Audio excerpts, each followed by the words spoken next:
The flames wanted her. 8 years old, trapped, screaming until her voice broke. Her father, a Hell's Angel, was too far away. The world watched and did nothing. But one boy moved. 13, homeless, invisible. He had nothing, no shoes, no family, no reason to care. He ran into that fire anyway. Glass cut his arms. Heat melted his skin. He didn't stop.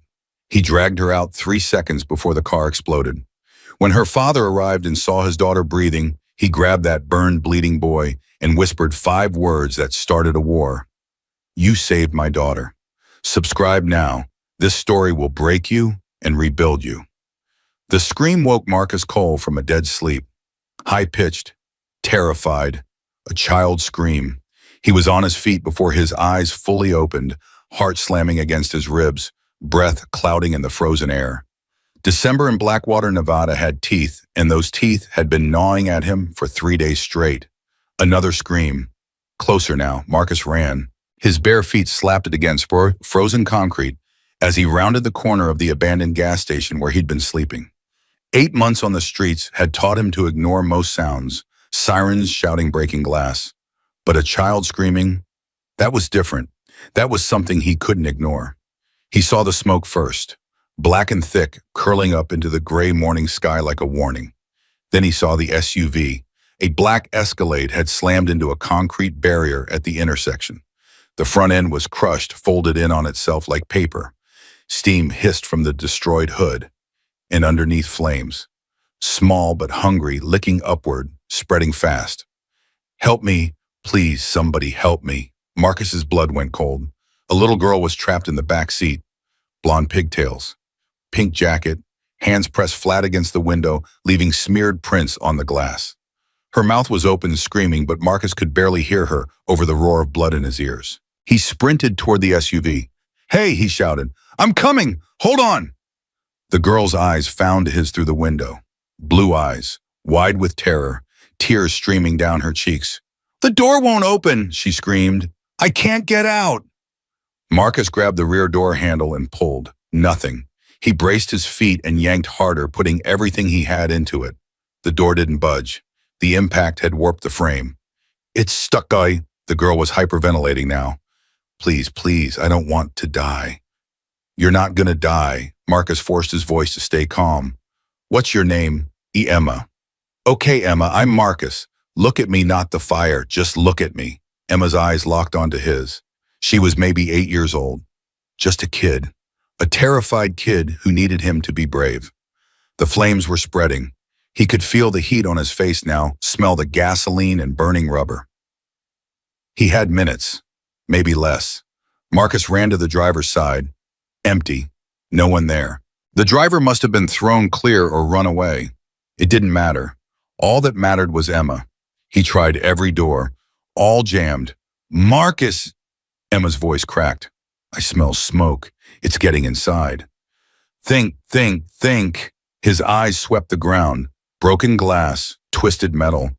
And there, a chunk of concrete the size of a football. Marcus grabbed it. Heavy, almost too heavy for his thin arms. But desperation made him strong. "Emma, cover your face now." He swung the concrete at the rear window. Crack, again, crash. The window shattered inward. Marcus dropped the concrete and reached through, ignoring the glass that sliced his arms. Blood ran down to his elbows, warm against the cold air. "Give me your hand." Emma reached in for him, but the seatbelt held her back. She tugged at it frantically. "It won't come off. The button's stuck." Smoke was pouring into the cabin now. Emma coughed, her small body convulsing. Her eyes started to roll back. "No, Emma, stay with me." Marcus spotted a jagged piece of metal from the broken window frame. He grabbed it and started sawing at the seatbelt. The fabric was tough, resistant, fighting him every inch. "Come on," he muttered through gritted teeth. "Come on, come on." The belt snapped. Marcus grabbed Emma under her arms and pulled. She was heavier than she looked, or maybe he was weaker than he thought. Glass cut deeper into his skin. He didn't care. Couldn't care. He dragged her through the window just as the dashboard erupted in flames. They hit the ground hard. Marcus wrapped his arms around Emma's head and rolled pudding distance between them and the SUV. 5 feet, 10 feet, 15. The gas tank exploded. The shockwave lifted them both off the ground and slammed them back down. Heat washed over Marcus's back like a wave of fire. He curled around Emma, shielding her with his body, feeling his shirt melt against his skin. Then silence. Marcus lay on the frozen pavement, ears ringing, lungs burning.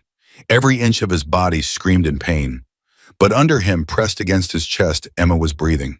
She was alive. "You saved me." Her voice was barely a whisper. "You saved me." Marcus tried to respond, but no words came out. He just held her tighter. That's when he heard it.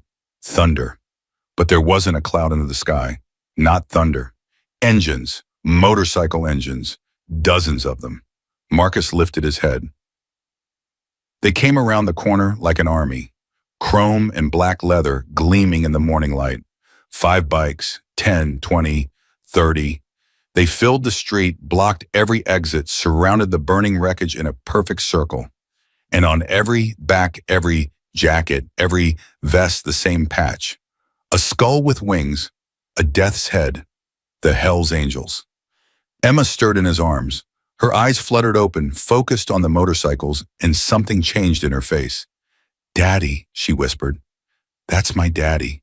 The lead rider didn't wait for his bike to stop. He jumped off while it was still moving, letting it crash to the ground behind him. Didn't even look back.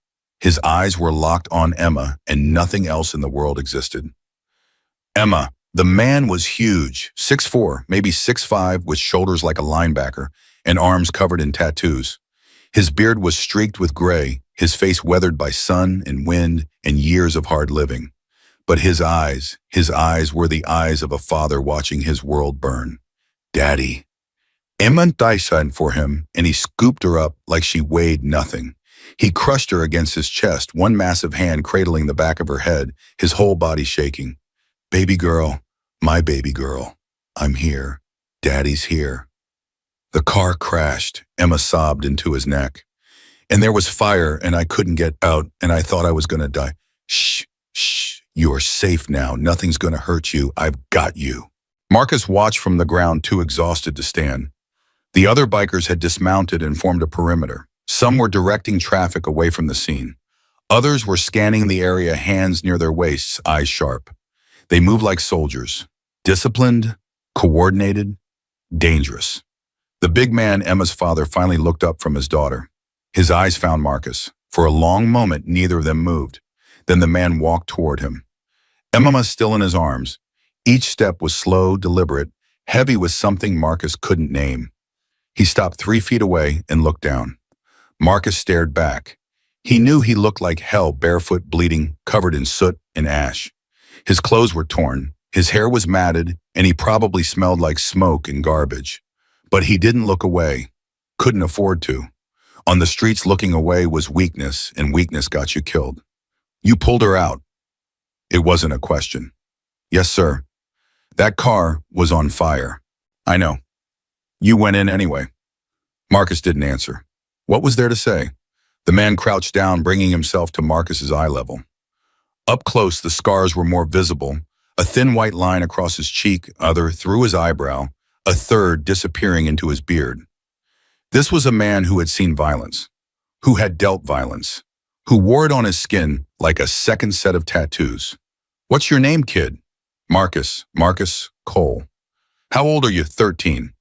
The man's eyes traveled over Marcus, the bare feet wrapped in plastic bags, the torn jacket held together with safety pins, the hollow cheeks and sharp collarbones of someone who hadn't eaten a real meal in weeks. "You live on the streets?" "Yes, sir." "Parents dead and gone." Something flickered in the man's eyes, pain maybe, or recognition. "My name is Thomas Reed," he said quietly. "People call me Titan. I'm the president of the Nevada chapter of the Hells Angels." He shifted Emma in his arms, never looking away from Marcus. "This little girl is everything I have. Everything. And you just saved her life. I couldn't let her burn." "No," Titan's voice cracked. "No, you couldn't, because you're not the kind of person who lets children burn." He reached out and placed his hand on Marcus's shoulder. The touch was firm but gentle. "I owe you a debt I can never repay, but I'm going to spend the rest of my life trying." "You don't owe me anything." "Wrong," Titan shook his head. In our world, a debt like this is sacred. You saved my daughter. That makes you family now. Marcus didn't know what to say. Family. The word felt foreign on his tongue, like a language he'd forgotten how to speak. Titan, one of the bikers jogged over, phone pressed to his ear. EMTs are 2 minutes out.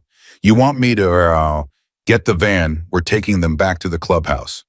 Both of them. Titan's eyes never left Marcus. Both of them. The clubhouse was 20 minutes outside of Blackwater, down a dirt road that didn't show up on any map. Marcus sat in the back of a black van, a blanket wrapped around his shoulders. Emma pressed against his side. She hadn't let go of his hand since they left the crash site. Every few minutes, she'd squeeze his fingers like she was making sure he was still there. "Does your back hurt?" she asked quietly. "A little. I'm sorry." Marcus looked down at her. Why are you sorry?" "Because you got hurt saving me." Her blue eyes filled with tears. "It's my fault." "Hey." Marcus shifted so he could face her. "Look, all at me, what happened to that car wasn't your fault. And me getting hurt definitely wasn't your fault. I made a choice. I saw you needed help, and I helped. That's it." "But why?" Emma's voice was barely a whisper. "You don't know me." Marcus thought about that. He thought about his mother lying in her hospital bed, too weak to hold his hand. He thought about her voice, rough with pain, asking him to promise. "Promise me you'll be brave, Marcus. Promise me you'll help people when they need it." "My mom asked me to," he finally said. "A long time ago, she made me promise to be brave." Is she gone?" "Yeah," Marcus swallowed hard. "Yeah, she's gone." Emma squeezed his hand again. "I'm sorry." "Me too." They rode the rest of the way in silence. The Hells Angels clubhouse wasn't what Marcus expected. He'd imagined something dark and dirty, like the biker bars in movies. Broken bottles, graffiti men with owls and mean eyes. Instead, it looked almost normal. An old warehouse converted into a living space. Pool tables and leather couches. A bar in the corner, a kitchen in the back. Christmas lights strung along the rafters, even though Christmas was still 10 days away. "We keep them up year-round," Emma said, following his gaze. "I like how they sparkle. They're nice. Daddy says they're tacky, but he never takes them down." Marcus almost smiled. Almost. "Maria."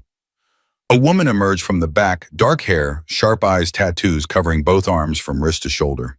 She moved with the kind of confidence that said she'd seen things done, things survive things. But when she saw Emma, her whole face changed. "Baby girl." She crossed the room in 3 strides and pulled Emma on into a hug. "Oh, thank God. Thank God you're okay." "I'm okay, Mama Maria." Emma hugged her back. "Marcus saved me." Maria looked up. Her eyes found Marcus, traveled over his injuries, his ragged clothes, his bare feet. Something in her expression shifted. "So you're the one," she said quietly. "Yes, ma'am." "Don't call me ma'am, makes me feel old." She released Emma and walked toward Marcus, stopping a foot away. "Let me see your hands." Marcus held them out. Maria took them gently, turning them over to examine the cuts. Her touch was clinical, but not cold. "These need cleaning. And your back titan said you shielded Emma from the explosion." "It's fine. I'll decide what's fine." Maria looked at Emma. "Sweetheart, go get changed. I left clean clothes on your bed. But I want to stay with Marcus. You can see him after I patch him up. Go on." Emma hesitated, then squeezed Marcus's hand one more time before running off toward the stairs. Maria watched her go, then turned back to Marcus. "Sit down. I'll get the first aid kit." "You don't have to." "Kid," Maria's voice was firm but not unkind, "you just pulled my stepdaughter out of a burning car. The least I can do is make sure you don't die of infection. Now sit." Marcus sat. Maria worked in silence, cleaning his wounds with antiseptic that burned like fire, applying burn cream to his back, wrapping bandages around his hands and arms. She was thorough, efficient, clearly experienced. "You were a nurse," Marcus said. Not a question. 12 years. Maria didn't look up from her work. "Before I met Titan." "Why'd you stop?" "Life got complicated." She finished wrapping it his left hand and started on his right. "You're skinny. When's the last time you ate?" Marcus hesitated. "The truth. 3 days ago, maybe 4. Maria's hands paused for just a moment. Then she continued wrapping. "We'll fix that." You don't have to. Stop saying that. Maria looked up, meeting his eyes. You saved Emma's life. In this club, that means something. It means everything. She finished the bandage and sat back. How long have you been on the streets? 8 months. Family. Mom died 2 years ago. Cancer. Dad left 8 months back. Haven't seen him since. Maria was quiet for a long moment. When she spoke again, her voice was softer. I was on the streets too once. Long time ago. Before I figured things out. She stood up and started packing away the first aid kit. It's hard out there, especially for a kid. I manage. I'm sure you do. Maria looked at him. But you don't have to manage alone anymore. Not if you don't want to.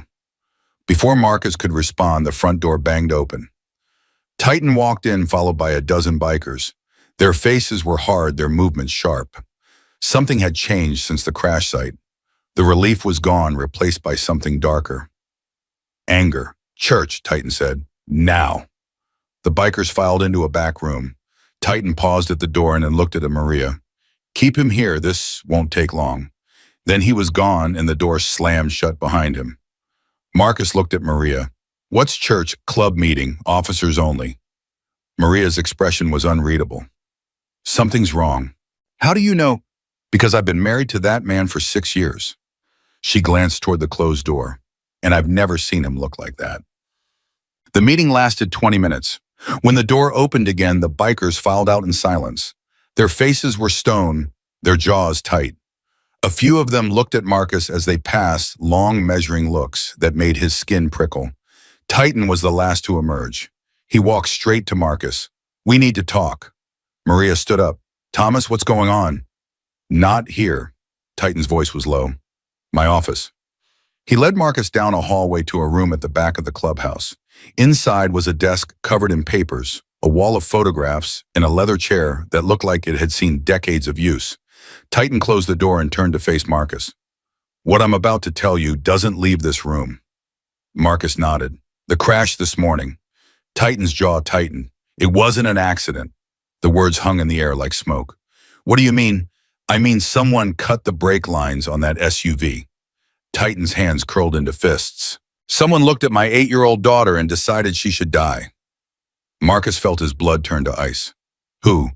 A man named Vincent Roerick, goes by Viper. Titan walked to the wall of photographs and pointed at one. A man with cold eyes and a snake tattoo coiling up his neck. He used to be my VP, my second in command, my brother. What happened? Greed happened. Power happened. Titan's voice was bitter. Viper wanted to take the club in a direction I couldn't allow. Drugs trafficking, things we don't touch. When I refused, he tried to take the club by force. He failed. He did. I kicked him out, stripped his patch, took everything. Most men would have crawled away and started over. Titan shook his head. Not Viper. He started his own crew. The Scorpions. Been a thorn in our side ever since. Marcus stared at the photograph. The man Viper smiled back at him with dead eyes. Last week, Titan continued, Viper sent me a message. Said he was going to take everything from me. My club, my family, my life. His voice dropped to a growl. I thought it was just talk. I was wrong. He tried to kill Emma. Yes. An 8-year-old girl. Yes. Marcus felt something shift inside him. Something cold and hard settling into his chest like a stone. What are you going to do? Titan turned to face him. What do you think I'm going to do? Marcus met his eyes. You're going to kill him. Yes, no hesitation, no apology. I'm going to find him and I'm going to make him pay for what he did, for what he tried to do. Marcus nodded slowly. He should have been shocked. He was 13 years old, standing in a room with a man talking about murder like it was a business decision. But he wasn't shocked. He was angry. What about Emma? He asked. If Viper finds out she survived, he already knows. Titan's expression darkened. One of my men spotted a Scorpion watching the crash site this morning. He got away before we could grab him. So Viper knows she's alive, and he knows someone saved her. Yes, which means he might try again. Titan was silent for a long moment. Then he walked to his desk and opened a drawer. He pulled out a photograph and handed it to Marcus. It was a picture of a woman, dark hair, Kind eyes, a smile that looked like sunshine. Her name was Sarah, Titan said quietly. Emma's mother, my wife. Marcus looked at the photograph. She's beautiful. She was. Titan took the picture back, staring at it. She died giving birth to Emma. Complications. The doctors did everything they could, but he trailed off. I'm sorry. Me too. Titan placed the photograph carefully back in the drawer. I've already lost one person I loved. I'm not losing another. Not Emma. Not ever. He turned back to Marcus. That's why I need you. Marcus blinked. Me? You saved Emma's life this morning. You didn't hesitate, didn't think about yourself. You just acted. Titan stepped closer. I've got 30 men in this club. Loyal men, good men, but none of them have what you have. What's that instinct? Titan's eyes bore into his. When that car was burning, everyone else froze. You ran. When Emma was trapped, everyone else watched. You acted. That's not something you can teach, kid. That's something you are born with. Marcus didn't know what to say. He'd never thought of himself as special. He was just a homeless kid trying to survive. Nothing more. I'm not asking you to fight, Titan continued. You're 13. This isn't your war, but I need someone I can trust to watch Emma when I can't. Someone who will protect her no matter what. Someone who won't freeze when things get bad. You want me to be her bodyguard? I want you to be her family. Titan placed his hands on Marcus's shoulders. You've been alone for 8 months, fighting to survive, never knowing where your next meal's coming from or where you'll sleep. He squeezed gently. That ends today. Stay with us. Let us take care of you. And in return, help me keep my daughter safe. Marcus thought about his life on the streets, the cold, the hunger, the loneliness that never went away no matter how many days passed.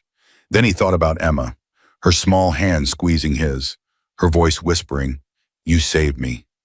Okay, he said. I'll stay. Titan's face broke into something that might have been a smile. Good. Welcome to the family, Marcus Cole. 50 miles away, in his warehouse on the outskirts of Vegas, Vincent Viper Rourke stared at his phone. The text was simple, she's alive. Some kid pulled her out. Viper didn't move, didn't blink. For 30 seconds, he was perfectly still, like a snake coiled and ready to strike. Then he hurled the phone against the wall. It shattered into 100 pieces plastic and glass scattering across the concrete floor. One of his men flinched, the others knew better. Sir, a biker with a scorpion tattooed on his throat stepped forward. What do you want us to do? Viper turned slowly. His eyes were flat, empty, like a shark's. Find out who the kid is, he said softly. Everything about him. His name, his face, where he sleeps, who he loves. And then, Viper smiled, it was the coldest thing in the room. Then we teach Titan what happens when someone gets in my way. Back at the clubhouse, Marcus stood on the roof staring out at the Nevada desert. The sun was setting, painting the sky in shades of orange and red. It was beautiful in a harsh, unforgiving way, like everything else in this place. Marcus, he turned.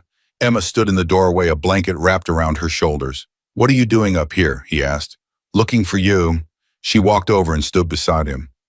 Maria said dinner's ready. She made spaghetti. I'll be down in a minute. Emma didn't leave. Instead, she slipped her hand into his, her small fingers, warm against his bandaged palm. Are you scared? She asked quietly. Marcus thought about Viper, about the photograph with the dead eyes and the snake tattoo, about the brake lines that had been cut, the fire that had almost killed this little girl. Yeah, he admitted. A little. Emma squeezed his hand. Me too. They stood in silence, watching the sun disappear below the horizon. Marcus, yeah. Thank you for saving me. Marcus looked down at her. This little girl who had no idea how much danger she was in. This little girl who trusted him completely, even though they'd known each other less than a day.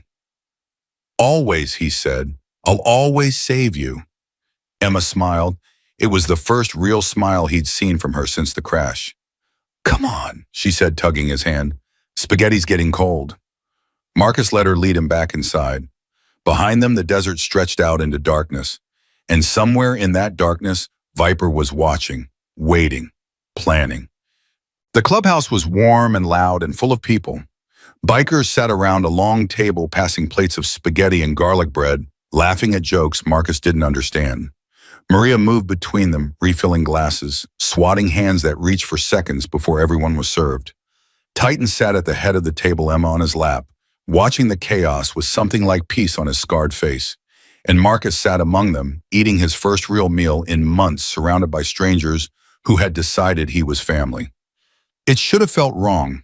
It should have felt dangerous accepting food and shelter from a motorcycle club with a reputation for violence. But it didn't feel wrong. It felt like coming home. "Hey, kid." Marcus looked up. A biker with a shaved head and a scar through his eyebrow was staring at him from across the table. "Yeah, I'm Razor." The man's voice was gruff, suspicious. "I gotta ask you something." The table went quiet. Maria's hand paused over a pot of sauce. Titan's eyes sharpened. "Okay," Marcus said carefully. Razor leaned forward.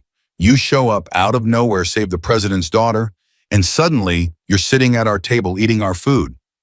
That sound convenient to anyone else?" "Razor," Titan's voice was a warning. "I'm just saying what everyone's thinking." Razor didn't look away from Marcus. What if this whole thing was a setup? What if Viper sent him? What if he's a plant? Marcus felt every eye in the room turn toward him. The warmth from a moment ago evaporated, replaced by cold tension. "I'm not working for anyone," Marcus said quietly. "That's what someone working for Viper would say." "Razor, that's enough." Maria's voice was sharp. "No, it's not enough." Razor stood up his chair, scraping against the floor. "I've been with this club for 12 years. 12 years of blood and loyalty. And you're all ready to trust some homeless kid because he happened to be in the right place at the right time. He saved Emma's life." Titan's voice was calm, but his eyes were dangerous. "Or he put her life in danger so he could save it and get close to us." Razor pointed at Marcus. "Did anyone check this kid out? Did anyone verify his story?" "My story," Marcus stood up slowly. His hands were shaking, but not from fear, from anger. "My mom died of cancer when I was 11. I watched her waste away in a hospital bed for 6 months. My dad couldn't handle it, so he crawled into a bottle and never came out. 8 months ago, he disappeared, left me with nothing. No money, no family, no home." He stepped toward Razor, ignoring the bikers who tensed around him. "I've been sleeping behind a gas station for the last 5 months, eating out of dumpsters, wrapping my feet in plastic bags because I don't have shoes. And this morning I heard a little girl screaming for her life, and I ran toward the fire instead of away from it, not because I was planning some conspiracy, because I couldn't let her burn." Marcus stopped a foot from Razor, looking up at the man who was twice his size. "You want to think I'm a spy? Fine, think whatever you want. But I know what I did, and I know why I did it." His voice dropped. "Do you?" Silence. Razor stared at him, his scarred face unreadable. Then slowly something shifted in his expression. The suspicion didn't disappear entirely, but it softened, changed into something like respect. "You've got guts, kid." Razor's voice was quieter now. "I'll give you that." "I've got nothing else." Razor held his gaze for a long moment. Then he nodded once and sat back down. "All right," he said, "but I'm watching you." "Fair enough." The tension broke. Conversations resumed. Someone passed the garlic bread. Maria shot Marcus an approving look as she continued serving. Titan caught Marcus's eye from across the table and gave him a small nod. Marcus sat back down, his heart still pounding. He'd passed the first test, but something told him there would be more to come. That night, Marcus couldn't sleep. He lay in the small room they'd given him, a bed, a dresser, a window looking out at the desert, and stared at the ceiling. His back throbbed where the burns were healing. His hands ached under the bandages. But it wasn't the pain keeping him awake. It was the memories. His mother's face pale and thin against the hospital pillow. Her voice barely a whisper. "Promise me, Marcus. Promise me you'll be brave." His father's back walking out the door for the last time. The click of the lock. The silence that followed. 8 months of cold and hunger and loneliness, all leading to this moment. This strange, impossible moment where a homeless kid was sleeping in a bed that belonged to the Hells Angels. A sound cut through the darkness. A scream. Muffled but unmistakable. Marcus was on his feet instantly, adrenaline flooding his system. He yanked open his door and ran down the hall toward Emma's room. He burst through her door to find her tangled in her blankets, thrashing, sobbing in her sleep. "Fire!" she screamed. "The fire, Marcus! Marcus!" He dropped to his knees beside her bed and grabbed her hands. "Emma! Emma! Emma, wake up!" Her eyes flew open, wild and unfocused. For a moment, she didn't recognize him. Then something clicked, and she threw her arms around his neck. "You're here," she sobbed. "You're here. I'm here." Marcus held her tight, feeling her small body shake against his. "I'm right here. The fire's gone. You are safe. I dreamed it again. The flames and I couldn't get out, and you weren't there." "I'll always be there." Marcus pulled back and looked into her eyes. "Do you hear me? I'll always be there." Emma sniffed, wiping her nose with the back of her hand. "Promise?" Marcus thought about his mother, about the promise he'd made to her. "I promise." Emma curled against him, her breathing slowly evening out. After a few minutes, she was asleep again, her small hand clutching his shirt. Marcus didn't move. He sat there in the darkness, watching over her, thinking about everything that had happened and everything that was coming. Somewhere out there, Viper was planning his next move. But Marcus was ready. He'd walked into fire once. He'd do it again. For Emma. For this strange new family that had taken him in. For the promise he'd made.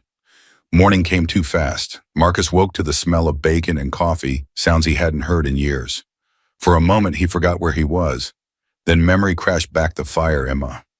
The Hells Angels, everything, and he sat up so fast his head spun. Emma was gone. He threw off the blankets and ran to her room. Empty. The bed was made, the curtains drawn.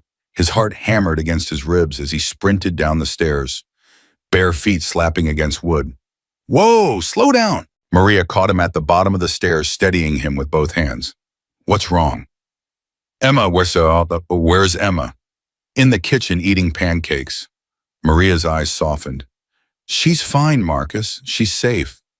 Marcus leaned against the wall, trying to catch his breath. His hands were shaking. "I know what you thought." Maria guided him toward the kitchen. "But you can't protect her if you collapse from exhaustion. When's the last time you slept more than 2 hours?" Marcus couldn't remember. The kitchen was warm and bright, filled with the kind of chaos that only comes from too many people in too small a space. Bikers sat around a long counter, shoveling food into their mouths, arguing about motorcycles and football and things Marcus didn't understand. And in the middle of it all, perched on a stool with syrup on her chin, was Emma. "Marcus!" She jumped off the stool and ran to him, wrapping her arms around his waist. "You're awake. Maria made pancakes. Do you want some? They're really good. She puts chocolate chips in them." Marcus looked down at her. 12 hours ago, this girl had been screaming in a burning car. Now she was smiling like nothing had happened. Kids were resilient. He'd forgotten that. "Yeah," he said. "Pancakes sound good." Emma grabbed his hand and dragged him to the counter.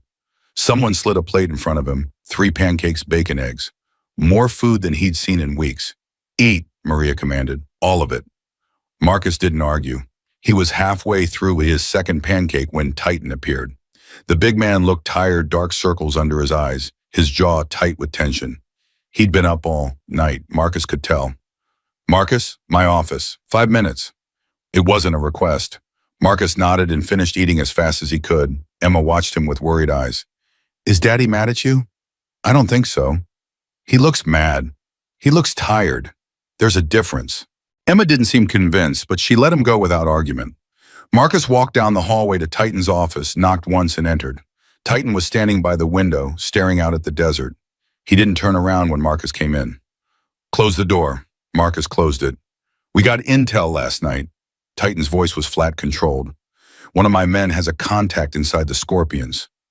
Low-level guy, but connected enough to know things." "What kind of things?" Titan finally turned. His face was carved from stone. "Viper knows about you." The words hit Marcus like a punch to the gut. "What? The Scorpion who was watching the crash site? He saw you pull Emma out. He reported back to Viper." Titan walked to his desk and picked up a piece of paper. "They've been asking questions, trying to find out who you are, where you came from." Marcus's mouth went dry. "Did they find anything?" "Not yet. You're a ghost kid. No records, no family, no address. But Viper's persistent. He'll keep digging."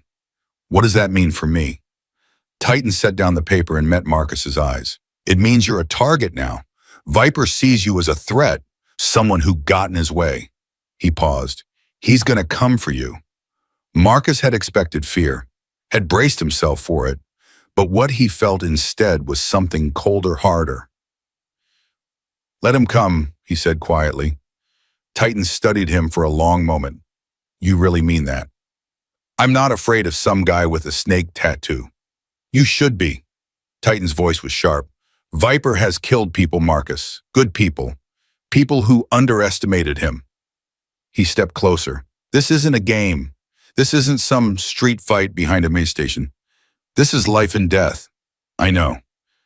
Titan grabbed at Marcus's shoulder. Because from where I'm standing, you look like a kid who thinks he's invincible. And invincible kids end up dead. Marcus didn't flinch. I've been dead for 8 months. Living on the streets, eating garbage, freezing every night. You think I don't know what death looks like? I've been staring at it since my mom closed her eyes. Titan's grip loosened. Something shifted in his expression. Not pity, Marcus had learned to recognize pity, but understanding. Your mother, Titan said slowly. What was her name? Sarah. Tell me about her. Marcus hadn't talked about his mother in years. The words felt rusty, stuck in his throat. But something about Titan's voice, the quiet patience, the lack of judgment, made him want to trot on. She was a teacher, he said. Elementary school, 4th grade.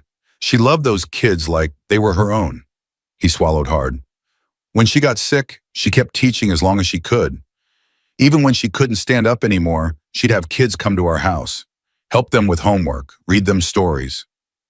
Sounds like a good woman. She was the best. Marcus's voice cracked. She was everything. And when she died, He stopped, unable to continue. Titan was quiet for a long moment. Then he did something unexpected. He pulled Marcus into a hug, not a quick, awkward hug, a real one, the kind Marcus's mother used to give him, the kind he hadn't felt in 2 years. I know loss, Titan said quietly. I know what it does to a man, how it hollows you out, makes you feel like nothing matters. He pulled back and looked Marcus in the eye. But you're not alone anymore. You understand, whatever comes next, you face it with us. Marcus nodded, not trusting his voice. Good. Titan stepped back. Now, we need to talk about what happens next. He walked to a map pinned on the wall. Marcus recognized the area Blackwater in the surrounding desert with various locations marked in red. Viper's crew operates out of Vegas, but they've got safe houses scattered around the region. Here, here, and here. Titan pointed to 3 red circles. My men have been watching them for months. Normally there's light activity, a few guys coming and going, nothing major. And now there's movement, lots of it. Viper's calling in reinforcements from out of state, building up his numbers. For what? Titan's jaw tightened. For war. The word hung in the air like smoke. He's not going to stop, Marcus said. Is he? No, he's not. Titan turned from the map. Viper's obsessed and has been ever since I kicked him out. In his mind, everything that went wrong in his life is my fault. Taking Emma was supposed to break me, make me weak. Instead, I got in the way. You did more than that. You made him look like a fool. His own plan, his big move against me, and some homeless kid ruined it. Titan shook his head. Men like Viper can't handle that. His pride won't let him walk away. So what do? We prepare. Titan walked back to his desk. I've got men reinforcing the clubhouse, adding security, setting up patrols. No one gets within a mile of this place without us knowing. And Emma, she doesn't leave the clubhouse. Not for anything. Not until this is over. Marcus nodded. What about me? Titan looked at him. What about you? You said Viper's coming for me, that I'm a target now. Marcus straightened his shoulders. I want to help. I want to fight. You're 13. I know how old I am. You don't know how to shoot. You don't know how to fight. You don't know anything about this life. Then teach me. The words came out harder than Marcus intended, but he didn't take them back. Titan stared at him for a long moment. The silence stretched between them, heavy with things unsaid. You remind me of someone, Titan finally said, someone I knew a long time ago. Who met them? Me. Titan's voice was quiet. Before the club, before Maria, Before any of this, I was just a kid with nothing to lose and something to prove. He paused. It nearly got me killed a dozen times. But you survived. I did. Barely. Titan walked to a cabinet in the corner of the room and opened it. Inside were weapons guns, knives, things Marcus couldn't identify. You want to learn? Fine, I'll teach you. But you follow my rules, no exceptions. And if I tell you to run, you run. No arguments, no heroics. Understood? Understood. Titan pulled out a handgun and held it up. This is a Glock 19, 9mm, standard carry for most of my men. He ejected the magazine, checked the chamber, then handed it to Marcus. Feel the weight. Marcus took the gun.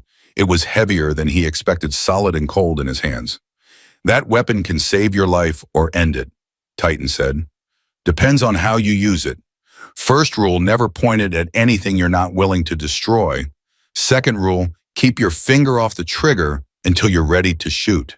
Third rule, assume it's always loaded, even when it's not. Marcus absorbed every word. We'll start training tomorrow, Titan continued. Basic shooting, hand-to-hand situational awareness. But Marcus, he took the gun back and returned it to the cabinet. The best weapon you have isn't a gun or a knife. It's your brain. You were smart enough to survive 8 months on the streets. Smart enough to save Emma when everyone else froze. Don't forget that. I won't. Titan nodded. Get some rest. Tomorrow's going to be hard. Marcus turned to leave, then stopped. Titan. Yeah. Thank you for everything. Titan's expression softened just for a moment. Don't thank me yet, kid. We've got a long road ahead. Marcus walked out of the office and closed the door behind him. In the hallway, leaning against the wall with her arms crossed, was Maria. How much did you hear? Marcus asked. Enough. Maria pushed off the wall and fell into step beside him. He's going to train you. Yeah, and you're going to fight. If I have to. Maria stopped walking. Marcus stopped, too, turning to face her. I was against bringing you in, she said quietly. When Titan first suggested it, I argued. Told him you were just a kid, that involving you in our problems would only make things worse. Marcus waited. I was wrong. Maria's voice was firm. I've watched you with Emma, the way she trusts you, the way you stayed with her last night when she had nightmares. She paused. That kind of loyalty can't be faked. She's a good kid. She is, and she needs someone like you. Maria reached out and squeezed his arm. But don't forget you're a good kid too. Don't lose that no matter what happens next. She walked away before Marcus could respond. He stood alone in the hallway, her words echoing in his head. A good kid. When was the last time anyone had called him that? Marcus. He looked up. Emma was running toward him, her blonde pigtails bouncing. Come on, Razor says he'll teach me to play poker. But Maria says I need supervision. She grabbed his hand and pulled. You can be my supervisor. Marcus let her drag him toward the common room, a smile tugging at his lips despite everything. For just a moment, the war faded into the background. For just a moment, he felt like a normal kid. The next 3 days passed in a blur of training and tension. Every morning, Marcus woke before dawn and met Titan in the basement. The space had been converted into a makeshift gym, weights, punching bags, mats on the floor. No windows, no distractions, just work. Titan was a brutal teacher. He didn't coddle, didn't encourage, didn't waste words on praise. If Marcus did something wrong, he made him do it again, and again, and again, until his muscles screamed and his lungs burned and he couldn't remember what it felt like not to hurt. But Marcus didn't complain, couldn't afford to. Every drill, every exercise, every repetition was another step toward being able to protect Emma, toward being worthy of the trust these people had placed in him. On the third morning, Titan handed him a wooden practice knife. Attack me! Marcus hesitated. What? You heard me. Attack me. Try to stab me. Marcus gripped the knife and lunged. Titan sidestepped, grabbed his wrist, and twisted. A second later, Marcus was on his back, staring at the ceiling, the knife gone. Again. Marcus got up and attacked. Same result. Again. And again and again.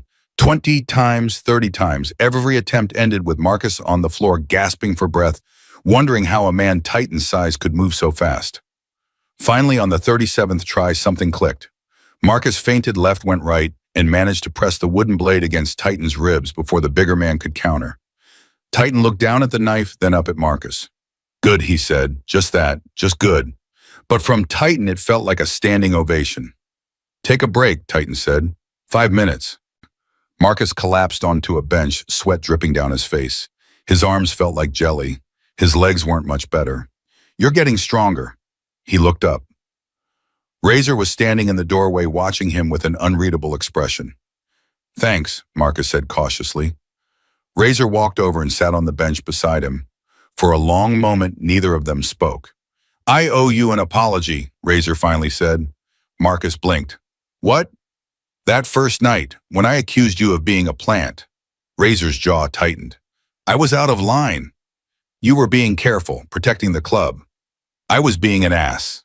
Razor looked at him. I've seen the way you train, the way you look after Emma, the way you handled yourself when I came at you. He paused. Most kids would have crumbled. You didn't. Marcus didn't know what to say. I still don't fully trust you, Razor continued. Trust takes time. But I respect you, and in this club respect matters. He stood up and held out his hand. Marcus took it. Razor's grip was iron but not hostile, an acknowledgement between equals. Don't die, kid, Razor said. Emma would never forgive us. He walked away, leaving Marcus alone with his thoughts. That night, everything changed. Marcus was in Emma's room reading her a story before bed. It was something they'd started doing on the second night, her idea, not his. She said his voice was calm, that it helped her sleep without nightmares. He was halfway through a chapter when his phone buzzed. Not his phone, the phone Titan had given him that morning. Emergency contact only. Marcus looked at the screen. One word, basement. I have to go, he told Emma. Is something wrong? I don't know, probably nothing. He forced a smile. I'll come back to finish the story, okay? Promise, promise. He ran to the basement. Titan was there along with Razor, Maria, and half a dozen other angels. Their faces were grim. What's happening? Marcus asked. Titan held up his phone. Got a message from Viper. The room went cold. What does it say? Titan read aloud. You took something from me. Now I'm going to take everything from you. Starting with the boy. Marcus's blood turned to ice. There's more. Titan's voice was deadly calm. He sent coordinates. A location outside Vegas. Says if I want to end this, I should meet him there. Alone, Sayo. It's a trap, Razor said immediately. Has to be. Of course it's a trap. Titan set down the phone. But he's got something we need. What? Titan looked at Marcus. Intel. My contact inside the Scorpions went dark 2 days ago. We thought he had been compromised. Turns out Viper took him. Alive. He's using him as bait, Maria said quietly. Yes. So what do? Marcus asked. We can't just leave him there. We're not going to. Titan turned to the map on the wall. But we're not walking into Viper's trap either. He started outlining a plan. Marcus listened, absorbing every detail. The meeting point was a warehouse in an industrial district outside Vegas. Viper would expect Titan to come alone, but the angels would position men around the perimeter. Hidden. Waiting. If things go sideways, we hit them hard and fast, Titan said. Get our man out, neutralize Viper's crew. And Viper himself, Razor asked. Titan's eyes went cold. He's mine. The meeting was happening in 3 hours. Marcus watched the angels prepare. Weapons checked and loaded. Vests strapped on. Faces hardening into masks of focus and determination. You're staying here, Titan told Marcus. What? No.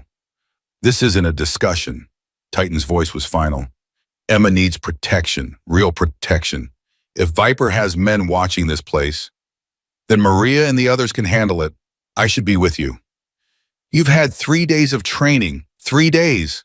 Titan grabbed his shoulders. I know you want to help. I know you want to prove yourself. But tonight isn't the night. Tonight you stay here and keep my daughter safe. Marcus wanted to argue. Every instinct screamed at him to fight. But he saw the look in Titan's eyes. Not dismissal, not disappointment. Fear. The fear of a father who couldn't be in 2 places at once. Okay, Vestine, Marcus said quietly. I'll stay. Thank you. Titan released him. Maria's in charge while I'm gone. Anything happens, you listen to her. Understood? Understood. Titan nodded and turned to leave. At the door he paused. Marcus.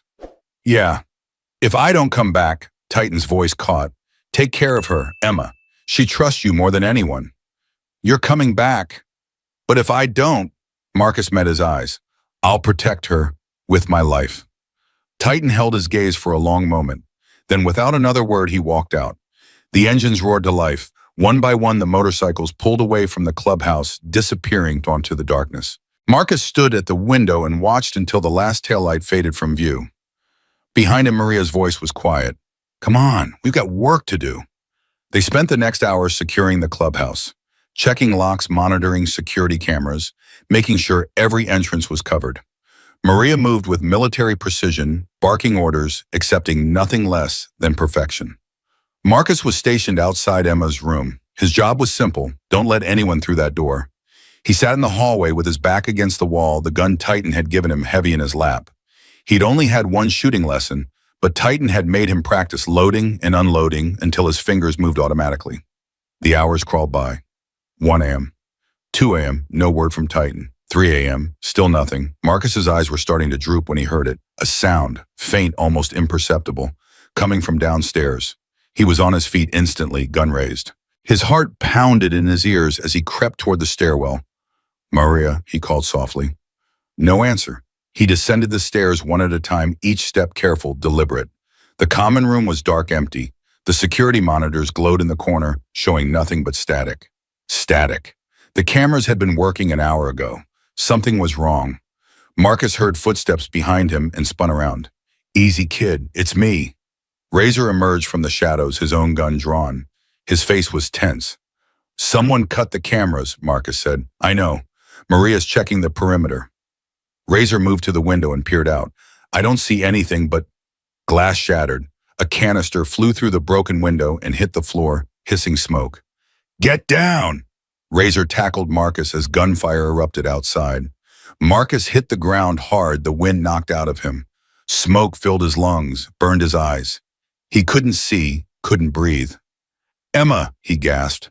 I have to go. Razor shoved him toward the stairs. I'll hold them off.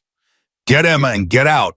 Marcus ran. The smoke was everywhere now, thick and choking. He pulled his shirt over his nose and pushed forward, one hand on the wall, following it toward Emma's room.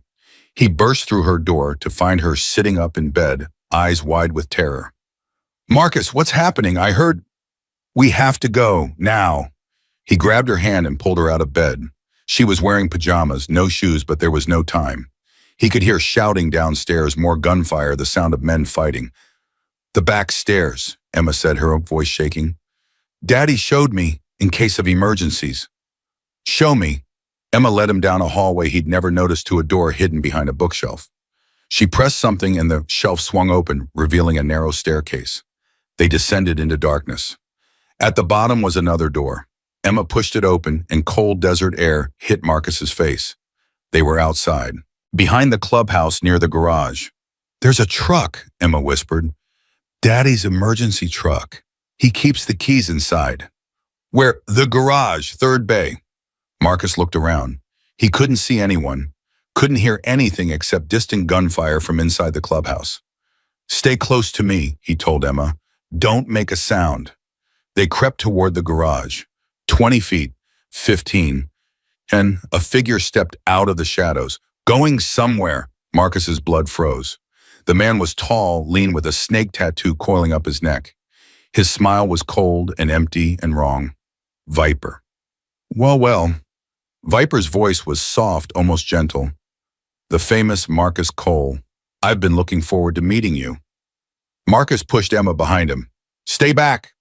Or what? You'll shoot me with that little gun, Viper laughed. You're shaking so hard you can barely hold it. He was right.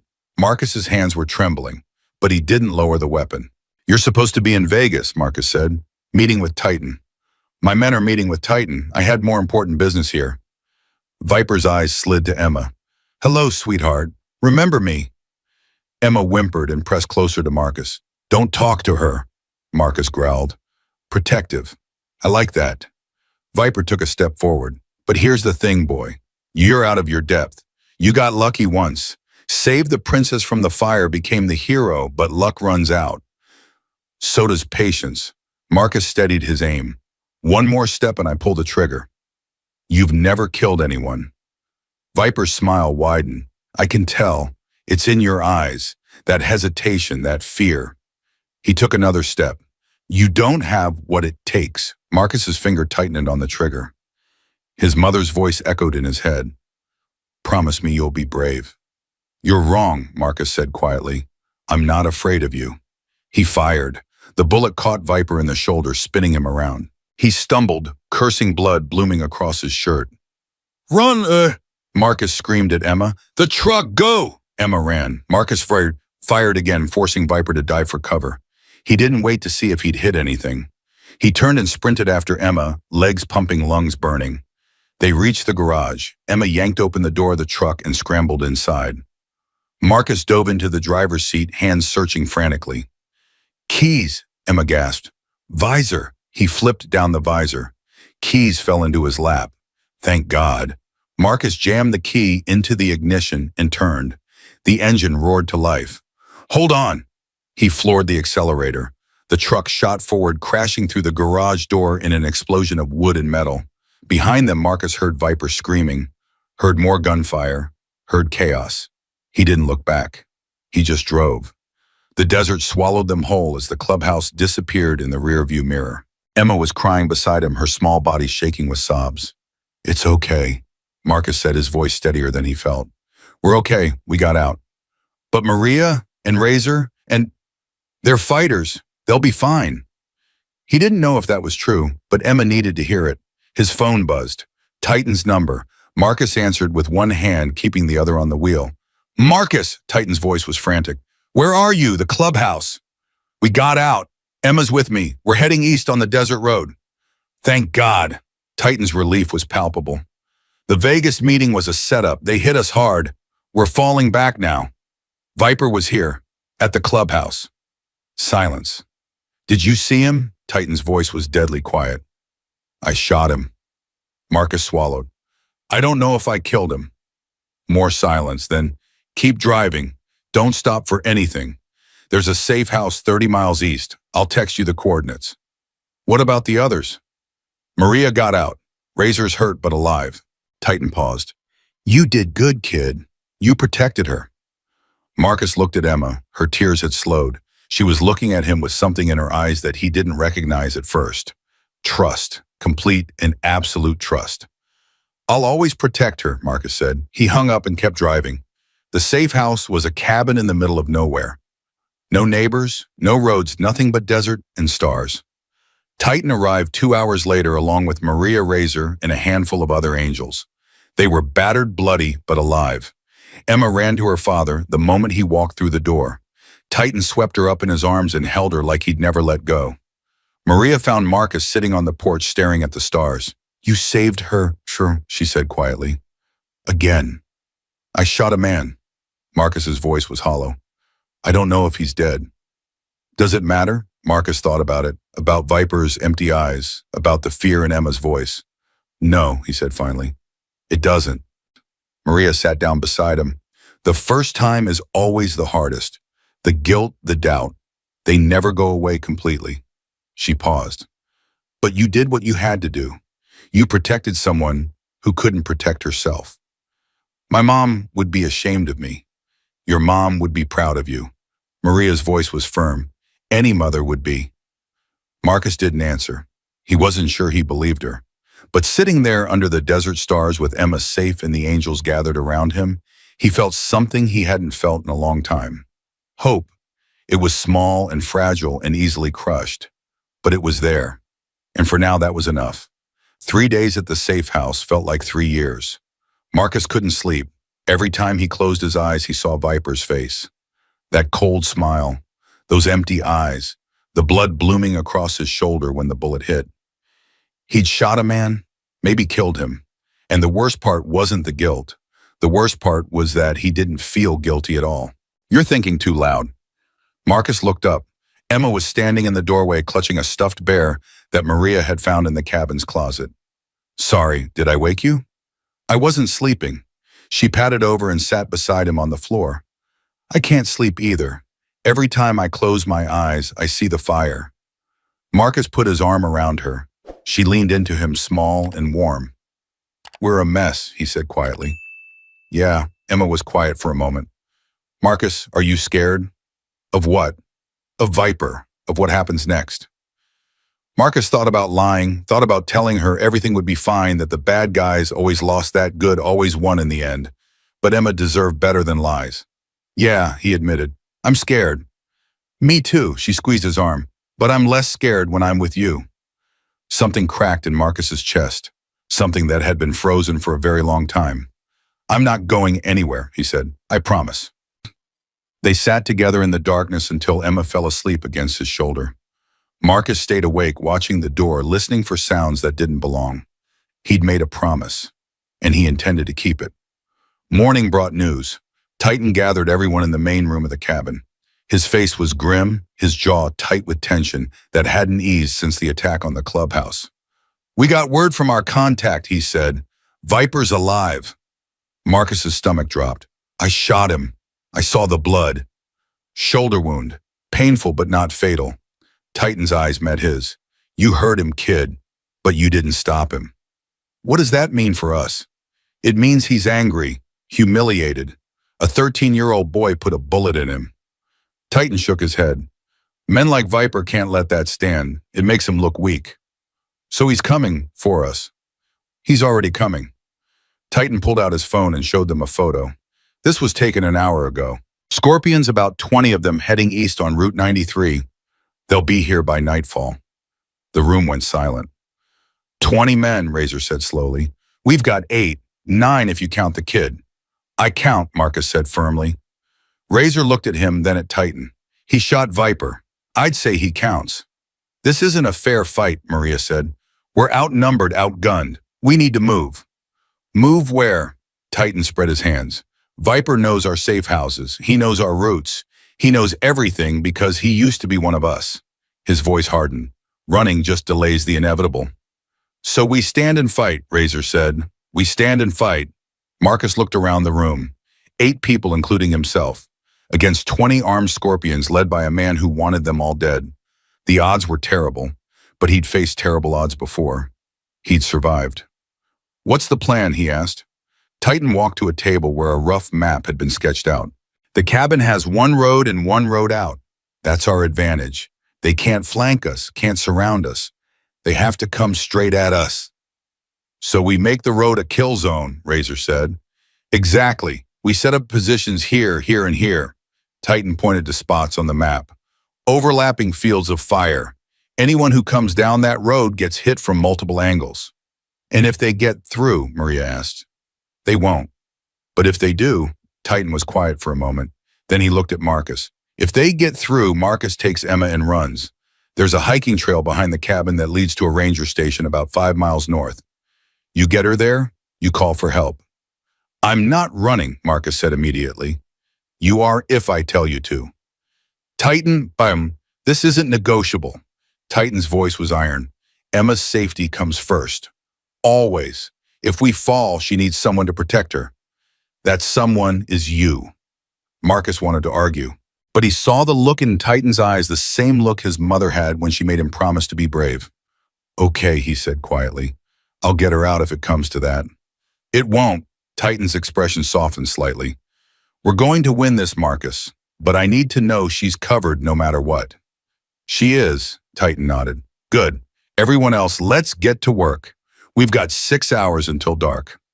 The next 6 hours were a blur of preparation. They rigged the road with spike strips and tripwires. They positioned vehicles as barriers, creating choke points. They stockpiled ammunition and checked every weapon twice, 3 times, 4 times. Marcus worked alongside the Angels, doing whatever they asked. Carrying boxes, loading magazines, running messages between positions. He wasn't a soldier, but he could follow orders. At one point, Razor pulled him aside. "Here." He handed Marcus a vest. "Kevlar. It won't stop a rifle round, but it'll help with handguns." "Thanks." "Don't thank me. Just don't die." Razor paused. "That little girl needs you, more than she needs any of us. She needs her dad. She needs both." Razor's scarred face was serious. "Titan's a good man, a good father, but he's also a target. Viper won't rest until he's dead. You understand what that means? Marcus understood. If Titan fell, Emma would need someone else. Someone to protect her. Someone to raise her. The weight of that responsibility settled on his shoulders like a physical thing. I understand, he said. Good. Razor clapped him on the shoulder. Now let's go kill some snakes. The sun began to set, painting the desert in shades of red and orange. Under other circumstances, it might have been beautiful. Now it just looked like blood. Marcus was positioned near the cabin's back door with Emma. His job was simple: wait, watch, and run if things went wrong. He had a handgun, extra magazines, and a radio to stay in contact with Titan. Emma sat beside him, her face pale but determined. I'm not scared, she said. I know. I mean, I am scared, but I'm trying not to be. Marcus took her hand. It's okay to be scared. Being brave doesn't mean you're not afraid. It means you do what you have to do even when you are afraid. Your mom told you that? Yeah. Marcus smiled sadly. She was the bravest person I ever knew. The radio crackled. Titan's voice came through tight with tension. Movement on the road. They're here. Marcus's heart hammered against his ribs. He tightened his grip on Emma's hand. Stay close to me, he whispered. No matter what happens. I will. The first shot shattered the silence. Marcus listened to the battle through the radio, his body tense, every nerve screaming. He couldn't see what was happening, could only hear the gunfire, the shouting, the chaos. 2 down. That was Razor's voice. They're pushing through. Hold the line, tighten again. Don't let them. An explosion cut him off. The ground shook. Emma screamed. It's okay, Marcus said, pulling her close. It's okay, stay with me. Grenade, someone shouted through the radio. They've got grenades, more explosions. More gunfire. The sounds were getting closer. They're breaking through, Maria's voice was strained. North position is compromised.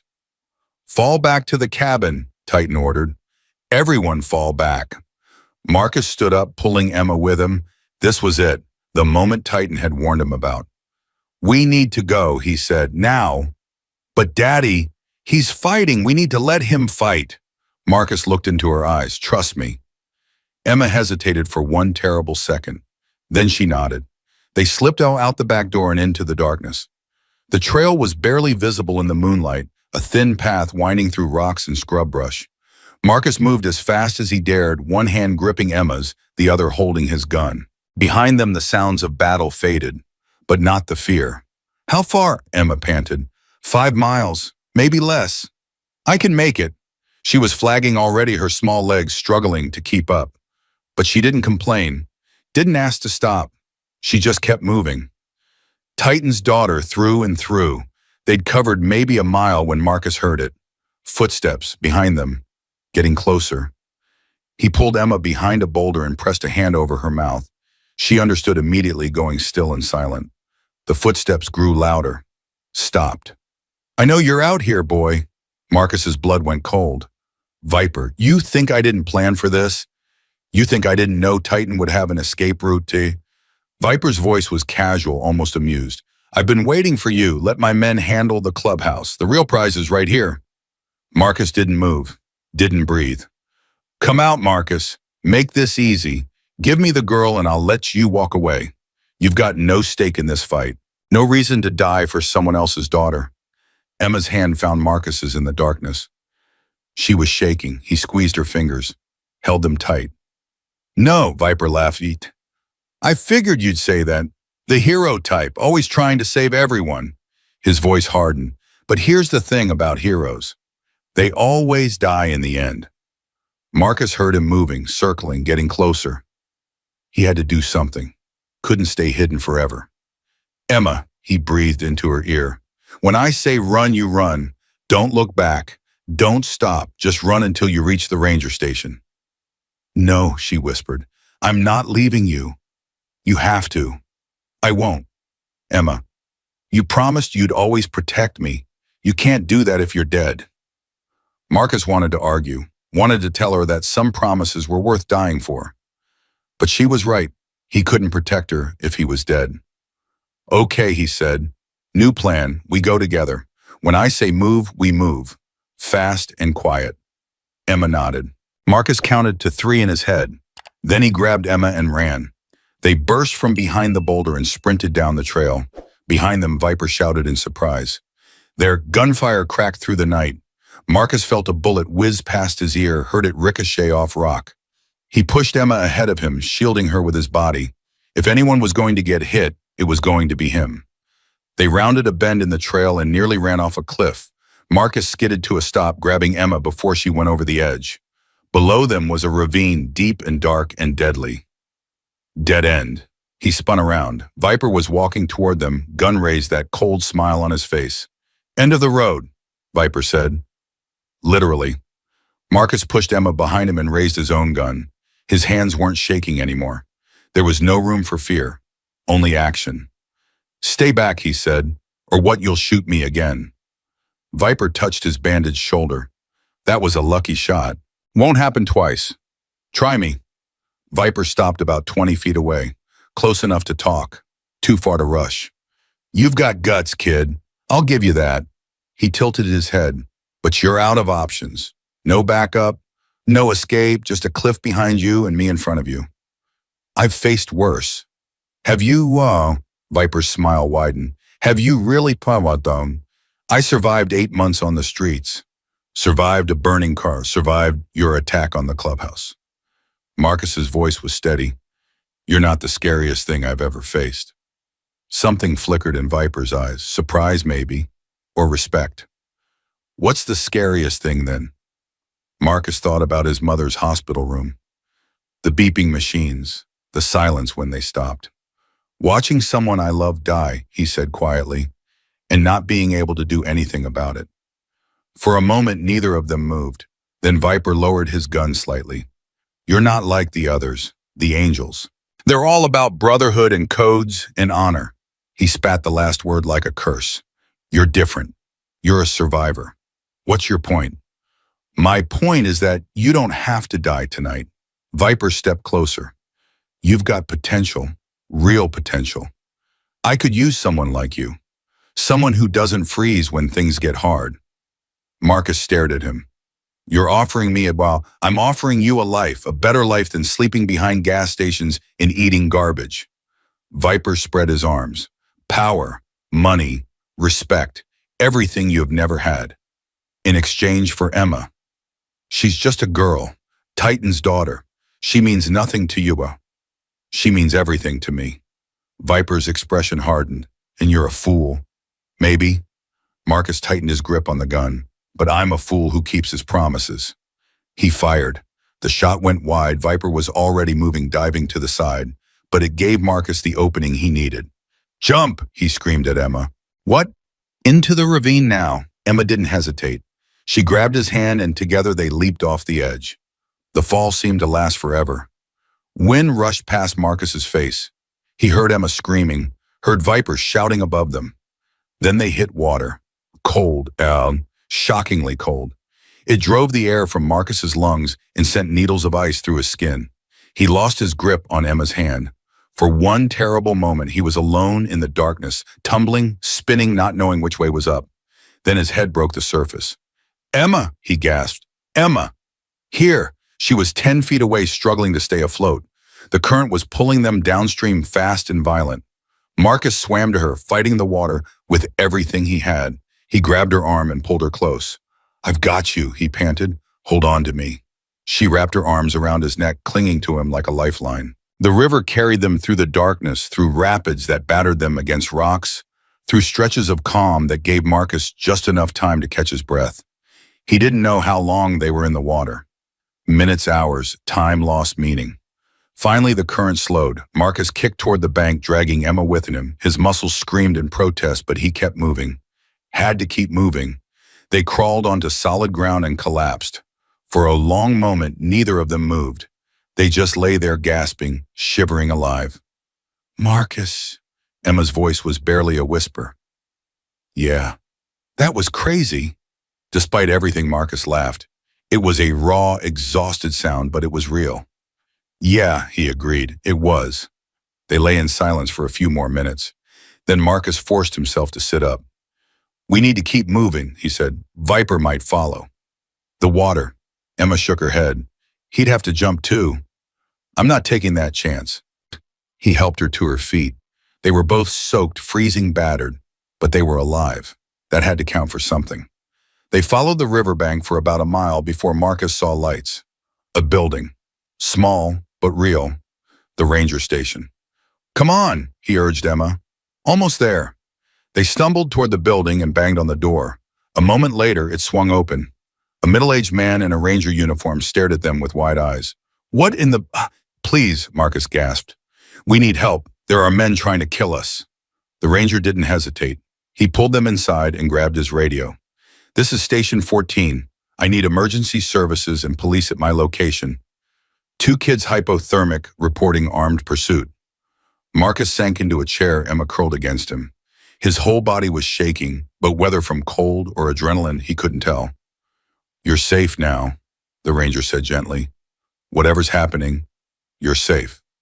Marcus wanted to believe him, but Viper was still out there, still hunting. This wasn't over, not by a long shot. The police arrived first, followed by an ambulance. Marcus and Emma were wrapped in blankets and checked by paramedics while officers took statements. Marcus told them everything. The crash, the Hells Angels, Viper, the attack on the cabin. The officers exchanged looks that Marcus couldn't read. Son, one of them said carefully, you are talking about a motorcycle gang and an attempted murder. This is serious. I know it's serious. That's why I'm telling you. And where are the Hells Angels now? At the cabin, fighting. Marcus's voice cracked. I needed to know if they're okay. I need to know if Titan... His phone buzzed. He'd forgotten he still had it. Forgotten it was waterproof. Titan's number. Marcus answered with shaking hands. Hello. Marcus? Titan's voice was ragged but alive. Where are you? Jose, Ranger Station, about 5 miles north of the cabin. Marcus felt tears prick his eyes. You're okay. You're alive. We held them off. Lost 2 men, but we held. Titan paused. Emma. She's here. She's safe. Marcus heard Titan exhale a long, shaky breath full of relief. I'm coming to get you, Titan said. Don't move. Don't trust anyone except the Rangers. I'll be there within the hour. Titan? Yeah. Viper followed us. He was at the ravine. I don't know if he's alive. Titan's voice went cold. My men found his trail. He crossed the river about a mile downstream from where you jumped. So he's still out there. For now, Titan paused. But not for long. I'm ending this, Marcus. Tonight. What are you going to do? Whatever I have to. The line went dead. Marcus stared at the phone in his hand. Beside him, Emma had fallen asleep, exhausted beyond her limits. He looked at her small face, peaceful in sleep. She had no idea what was coming. No idea that her father was about to go to war. And Marcus realized with a clarity that cut through his exhaustion that he wasn't going to let Titan face it alone. He'd made a promise to protect Emma, but Titan had given him something even more valuable. A family. And you didn't let family fight alone, no matter the cost. Titan arrived at the ranger station 47 minutes later. Marcus heard the motorcycles before he saw them, that deep rumbling thunder that had become so familiar over the past week. He was on his feet and moving toward the door before the engines even cut off. Titan burst through the entrance like a force of nature. His eyes swept the room once, twice, then locked onto Emma, still sleeping on the couch under a pile of blankets. He crossed the room in 3 strides and dropped to his knees beside her. Baby girl, his voice cracked. Daddy's here. Emma stirred, her eyes fluttering open. When she saw her father's face, she burst into tears. Daddy. She threw her arms around his neck, and Titan held her so tight Marcus thought he might crush her. But Emma didn't seem to mind. She just clung to him, sobbing, while Titan whispered words Marcus couldn't hear. Maria appeared beside Marcus. Her face was pale, her arm in a makeshift sling, but her eyes were sharp. You did good, she said quietly, getting her out, keeping her safe. Viper almost caught us, but he didn't. Maria squeezed his shoulder with her good hand. That's what matters. Marcus watched Titan and Emma, feeling something twist in his chest. He remembered his own father, not the drunk who'd abandoned him, but the man from before. The man who used to carry him on his shoulders, who used to read him bedtime stories, who used to promise that everything would be okay. That man had died long before he walked out the door. Marcus? He looked up. Titan was standing now, Emma still in his arms. His eyes were red-rimmed, but his jaw was set with determination. We need to talk. They left Emma with Maria and stepped outside. The night air was cold, biting through Marcus's still damp clothes. He didn't care. The police want to take over, Titan said. They're calling in state troopers, setting up roadblocks. They think they can catch Viper before he gets out of the county. Can they? No. Titan's voice was flat. Viper knows this desert better than anyone. He's got a dozen escape routes they'll never find. So what do we do? Titan was quiet for a long moment. When he spoke again, his voice was different, harder. I have a contact, someone who owes me a favor. He tracked Viper's phone about an hour ago. Marcus felt his pulse quicken. You know where he is? I know where he's going. Titan pulled out his phone and showed Marcus a map. A red dot blinked on a location about 30 miles west. Old mining complex, abandoned for years. Viper used to use it as a hideout back when he was still with us. He's running. He's regrouping. The men we took out at the cabin were just the first wave. Viper's got more soldiers, loyal ones. They'll be waiting for him at the mine. How many? My contact says at least 15, maybe more. Marcus did the math. After the battle at the cabin, Titan had maybe 6 men left who could fight.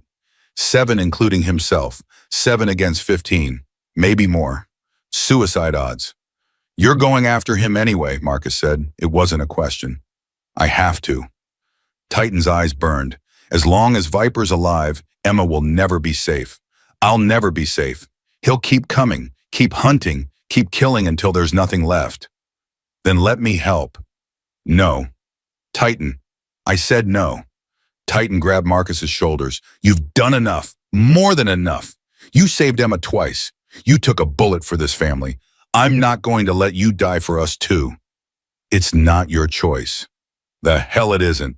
Titan's grip tightened. You're 13 years old. You've got your whole life ahead of you. I'm not going to. I don't have anything ahead of me. Marcus's voice was quiet but firm. Before you found me, I was sleeping behind a gas station. Eating garbage. Waiting to die. That's not a life. That's just existing. Marcus, you gave me something worth living for. A family. A purpose. People who actually care whether I live or die.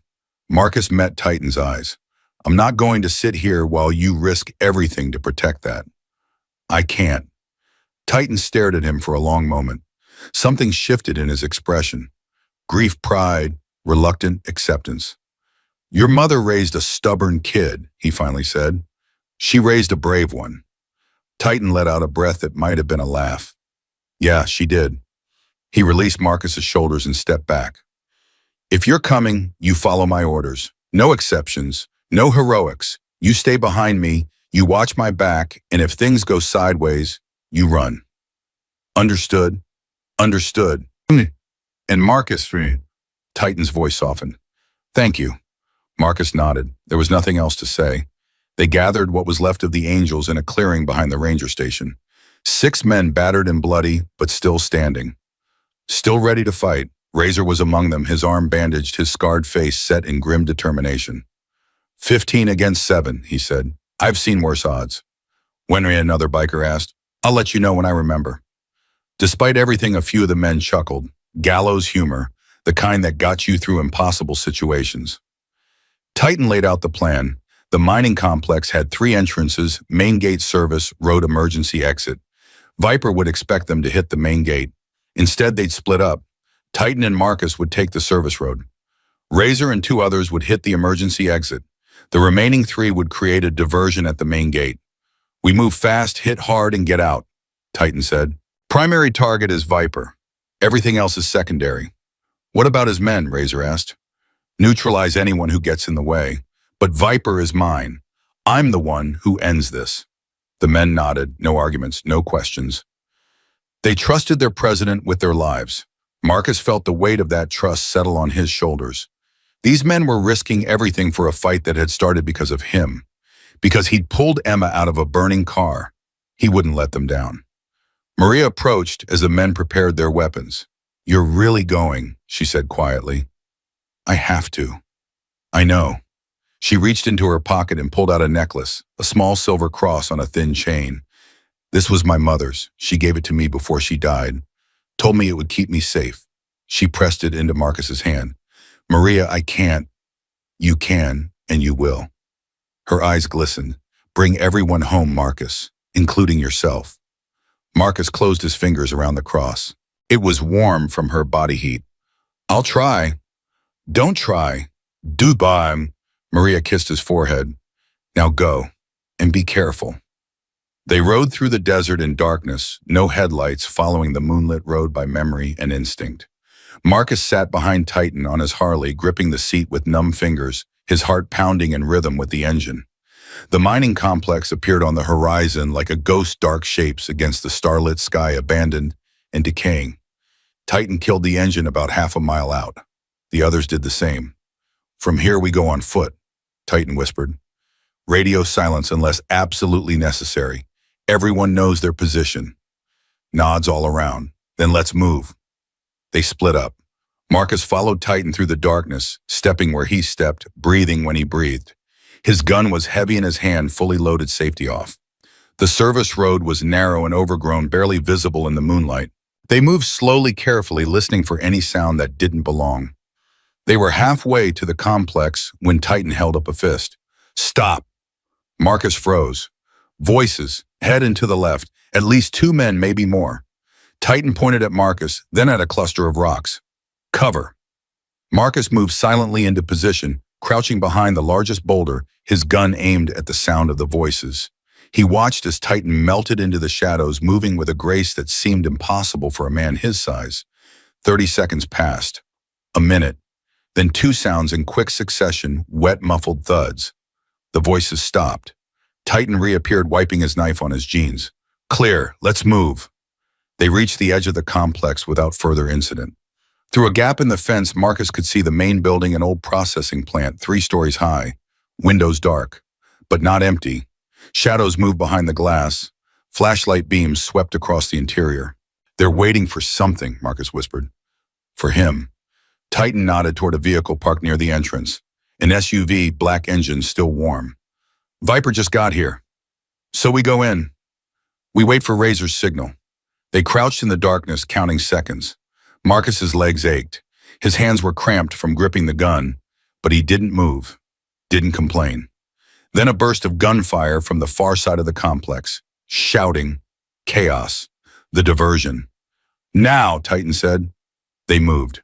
Through the fence, across the open ground, into the building, through a side door that Titan seemed to know exactly where to find.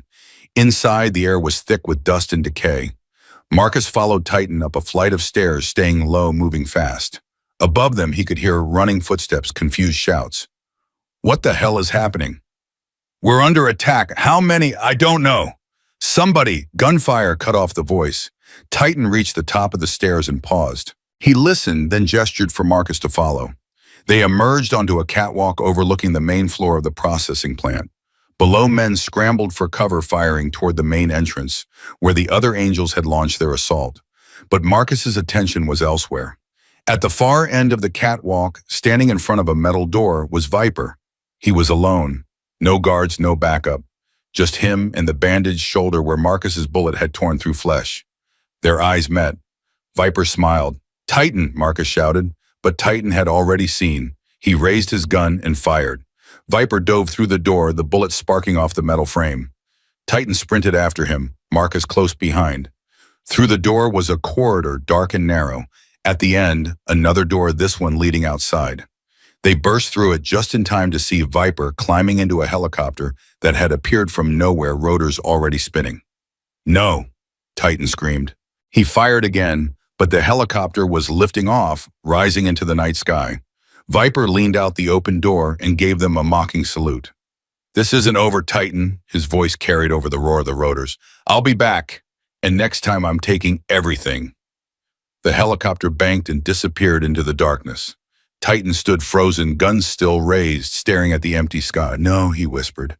No, no, no. Marcus felt the weight of defeat crush his chest. They'd come so close, and Viper had slipped away again. We need to move, he said quietly. The fight's not over down there. Titan didn't respond. He just kept staring at the schema. Titan.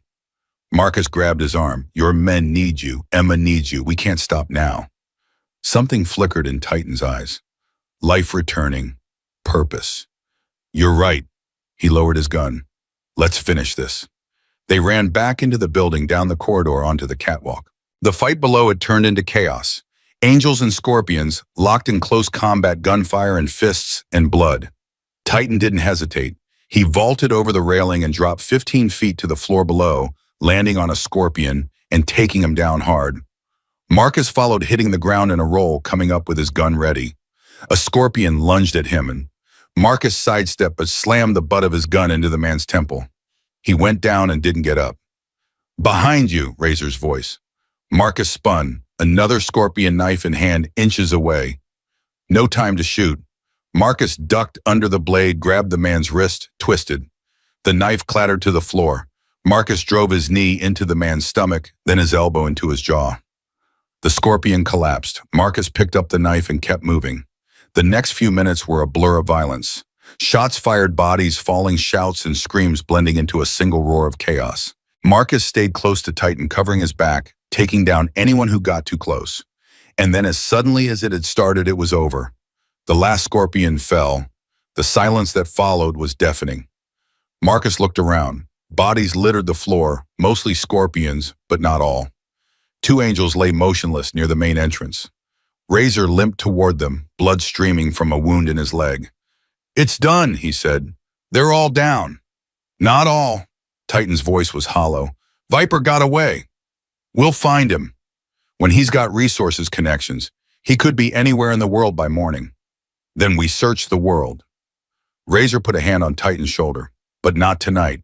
Tonight we take care of our wounded and honor our dead. Titan closed his eyes. When he opened them, the rage had faded, replaced by exhaustion and grief. You're right. He looked at the fallen angels. Get them out of here. They deserve better than this place. The survivors moved slowly, painfully, gathering their dead and wounded. Marcus helped where he could, carrying his supplies, applying pressure to wounds, doing whatever was asked. As they prepared to leave, Razor pulled him aside. You fought well tonight, Razor said. Better than some men I've known for years. I did what I had to. That's what I mean. Razor's scarred face softened slightly. You're one of us now, kid, whether you like it or not. Marcus didn't know what to say, so he just nodded. The ride back to the ranger station was somber. They'd won the battle, but lost the war. Viper was still out there, still hunting. But when they arrived and Marcus saw Emma running toward them, her face split with relief and joy, he realized something important. They hadn't lost. Not really. Emma was safe. The people he loved were alive, and they'd fought together, bled together, survived together. That meant something. More than Viper, more than fear, more than anything. Emma threw herself into her father's arms. Then to Marcus's surprise, she turned and hugged him too. You came back, she whispered. You promised and you came back. Always, Marcus said. I'll always come back. The next few hours passed in a haze of exhaustion and adrenaline. The police arrived, took statements, collected evidence. The wounded were taken to hospitals. The dead were loaded into ambulances. Through it all, Marcus stayed close to Emma, watching her, protecting her, just like he'd promised. It was nearly dawn when Titan found him sitting on the ranger station's porch, staring at the lightning sky. You should sleep, Titan said. Can't. I know the feeling. Titan sat down beside him. I want to thank you, Marcus, for everything. You don't have to. Yes, I do. Titan's voice was firm. When you pulled Emma out of that car, you changed our lives, all of us. And tonight you proved that you're not just some kid who got lucky. You're a fighter, a protector, a man. I'm 13. Age is just a number. Titan smiled slightly. I've met 40-year-olds with less courage than you. Marcus didn't know how to respond, so he just sat there watching the sun rise over the desert. What happens now? He finally asked. Now we rebuild. The clubhouse is damaged but not destroyed. We lost good men tonight, but others will step up. Titan paused. And we keep hunting Viper. He can run, but he can't hide forever. What about me? Titan turned to look at him. What do you want to happen? Marcus thought about it. A week ago, he'd had nothing. No home, no family, no future. Now he had all three. I want to stay, he said, with you, with Emma, with the club. Even knowing what that means, the danger, the violence, the enemies, even knowing that. Marcus met his eyes. You're my family now, all of you. I'm not walking away from that.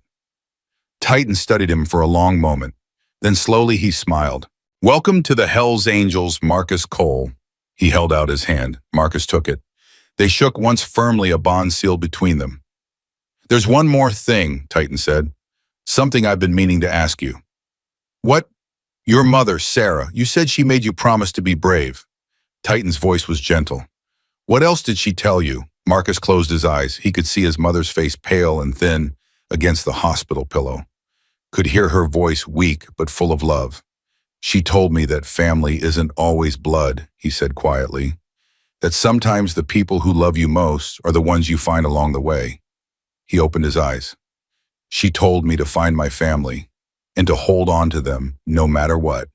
Titan's hand found his shoulder. Smart woman. The smartest. They sat together in silence, watching the sun climb higher, painting the desert gold. Behind them, the ranger station door opened. Emma emerged, rubbing sleep from her eyes, her stuffed bear clutched against her chest. Marcus, Daddy! Over here, baby girl. Titan opened his arms and she climbed into his lap. Is it over? She asked. Are we safe? Marcus and Titan exchanged a look. The truth was complicated. Viper was still out there. The danger wasn't gone. But looking at Emma's face, at the hope in her eyes, Marcus made a decision. We're safe, he said. I promise, Victor. Emma smiled, that bright, innocent smile that had become the center of Marcus's world. Good, she said, because I'm hungry. And Maria said she'd make pancakes when we got home. Home. The word hit Marcus like a wave of warmth. He had a home now, a family, a purpose. And no matter what came next, Viper, Danger War, he would protect them. All of them, whatever it took. The sun rose higher, the desert came alive with light, and somewhere in the distance, a hawk cried out a sound of freedom, of survival, of hope. Marcus listened to it and smiled. For the first time in years, he wasn't afraid of tomorrow. 3 weeks passed, 3 weeks of rebuilding, 3 weeks of healing, 3 weeks of waiting for the other shoe to drop. Marcus woke every morning at dawn, his body still trained for survival, even though he now had a bed, a roof, and people who cared whether he lived or died. He'd shower dress and find Emma already waiting for him in the kitchen, her blonde pigtails perfectly braided by Maria, her smile bright enough to chase away any lingering shadows. This was his life now, and every day he had to remind himself it was real. The clubhouse had been repaired. Bullet holes patched, windows replaced, security upgraded. The Hells Angels had buried their fallen brothers with full honors, a ceremony that Marcus would never forget. Titan had spoken about sacrifice, about family, about the cost of protecting what mattered most. Marcus had stood among them not as an outsider but as one of their own. But beneath the healing tension simmered. Viper was still out there. Every day that passed without word of him was another day of waiting, wondering, dreading. Then on a Tuesday morning, everything changed. Marcus was helping Razor repair a motorcycle engine when Titan's voice cut through the garage like a blade. Everyone. Inside. Now. Something in his tone made Marcus's blood run cold. They gathered in the main room, 12 angels, Maria and Marcus. Emma had been sent to her room with instructions to stay there until called. She'd protested, but one look from her father had silenced her. Titan stood at the head of the table, his phone in his hand, his face carved from stone. I just got a call, he said. From Viper. The room went absolutely silent. What did he want? Razor asked. A meeting. Titan's jaw tightened. Just him and me. Face to face, no weapons, no backup. He says he wants to end this. It's a trap, Maria said immediately. Probably. Then you're not going. I have to. Titan looked at her, and something passed between them, a silent conversation that Marcus couldn't follow. He's made me an offer, one I can't refuse. What kind of offer? Marcus asked. Titan was quiet for a moment. Then he said, he has information about Emma's mother. The words hit the room like a bomb. What? Maria's voice was barely a whisper. Sarah's been dead for 8 years. What could he possibly? I don't know. Titan's voice cracked. but he says he knows who was driving the other car, the one that ran her off the road. Marcus felt his stomach drop. Emma's mother didn't die in childbirth. She did, but the complications, the bleeding that killed her, they were caused by a car accident 3 weeks before Emma was born. Titan's hands were shaking. We never found out who hit her. The driver fled, left her bleeding on the side of the road. And Viper knows who it was. He says he does, says he'll tell me if I meet him alone. It's a trap, Razor repeated. He's using Sarah to lure you in. I know. Titan closed his eyes. But what if it's true? What if he really knows that after 8 years I could finally... He stopped, unable to continue. Marcus understood. The need for answers, the desperate hope for closure. He'd felt the same thing when his father disappeared, the questions that never stopped, the wounds that never healed. Where does he want to meet? Marcus asked. The bridge, Old Mill Bridge, about 20 miles north, tomorrow at midnight. Then we go with you, Razor said. All of us. We stay hidden, but... No, Titan's voice was firm. He was specific. I come alone or he disappears forever. You can't trust him. I don't. Titan looked around the room, meeting each pair of eyes in turn. But I trust all of you to have my back if things go wrong. What's the plan? Maria asked. I go to the bridge. You wait 1 mile out, ready to move if I give the signal. He paused. Marcus, I need you to stay here. With Emma. No. The word came out before Marcus could stop it. This isn't a request. I don't care. Marcus stepped forward. The last time you told me to stay behind Viper, attack the clubhouse. He almost got Emma. If I hadn't been there, you saved her, I know. So let me save her again. Let me be there. Titan stared at him for a long moment. The tension in the room was thick enough to cut. He's right, Razor said quietly. The kid's proven himself. And if Viper's planning something, we need everyone we've got. Titan's expression didn't change, but something in his eyes shifted. Fine, he said. You ride with Razor, but you stay back unless I call for you. Understood? Understood. Titan nodded once. Then get some rest. Tomorrow night this ends, one way or another. Marcus couldn't sleep. He lay in bed, staring at the ceiling, his mind racing. Tomorrow night, midnight. The confrontation that had been building since the moment he'd pulled Emma from that burning car. He thought about his mother, about the promise he'd made her, about the family he'd found against all odds. A soft knock at his door made him sit up. Come in. Emma slipped inside, her stuffed bear clutched against her chest. Her eyes were red-rimmed. I couldn't sleep, she whispered. Me neither. She padded across the room and climbed onto his bed, curling up beside him like a small, frightened animal. I'm scared, Marcus. I know. What if something happens to Daddy? What if nothing's going to happen to him? Marcus put his arm around her. Your dad is the toughest man I've ever met, and he's got the whole club behind him. But Viper is a coward who attacks little girls and runs away when things get hard. Marcus's voice hardened. He's nothing compared to your father. Emma was quiet for a moment, then she asked, will you protect him like you protected me? Marcus looked down at her, this little girl who had changed everything, who had given him a reason to live when he'd had none. I promise, he said. Cross your heart. He made an X over his chest. Cross my heart. Emma smiled, small and trembling, but real. Okay, I trust you. She fell asleep a few minutes later, her head on his shoulder, her breathing slow and even. Marcus stayed awake, watching the shadows on the wall, thinking about promises and family and the cost of keeping both. Tomorrow night, one way or another. The next day crawled by like a wounded animal. Marcus spent the morning training with Razor, hand-to-hand combat knife work, tactical positioning. His body ached, but he pushed through. There was no room for weakness. Not tonight. In the afternoon, Maria found him cleaning his gun at the kitchen table. You're good at that, she observed. Practice. She sat down across from him. I want to give you something. She reached into her pocket and pulled out a small photograph. Marcus took it, frowning.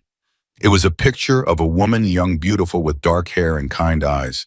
She was laughing at something off camera, her whole face lit up with joy. Who is this? Sarah, Emma's mother. Maria's voice was soft. Titan gave me this years ago, told me to keep it safe. Why are you showing me? Because I want you to understand what you're fighting for. Maria leaned forward. Dro was the love of Titan's life. When she died, a part of him died too. Emma is all he has left of her. I know. No, you don't. Not really.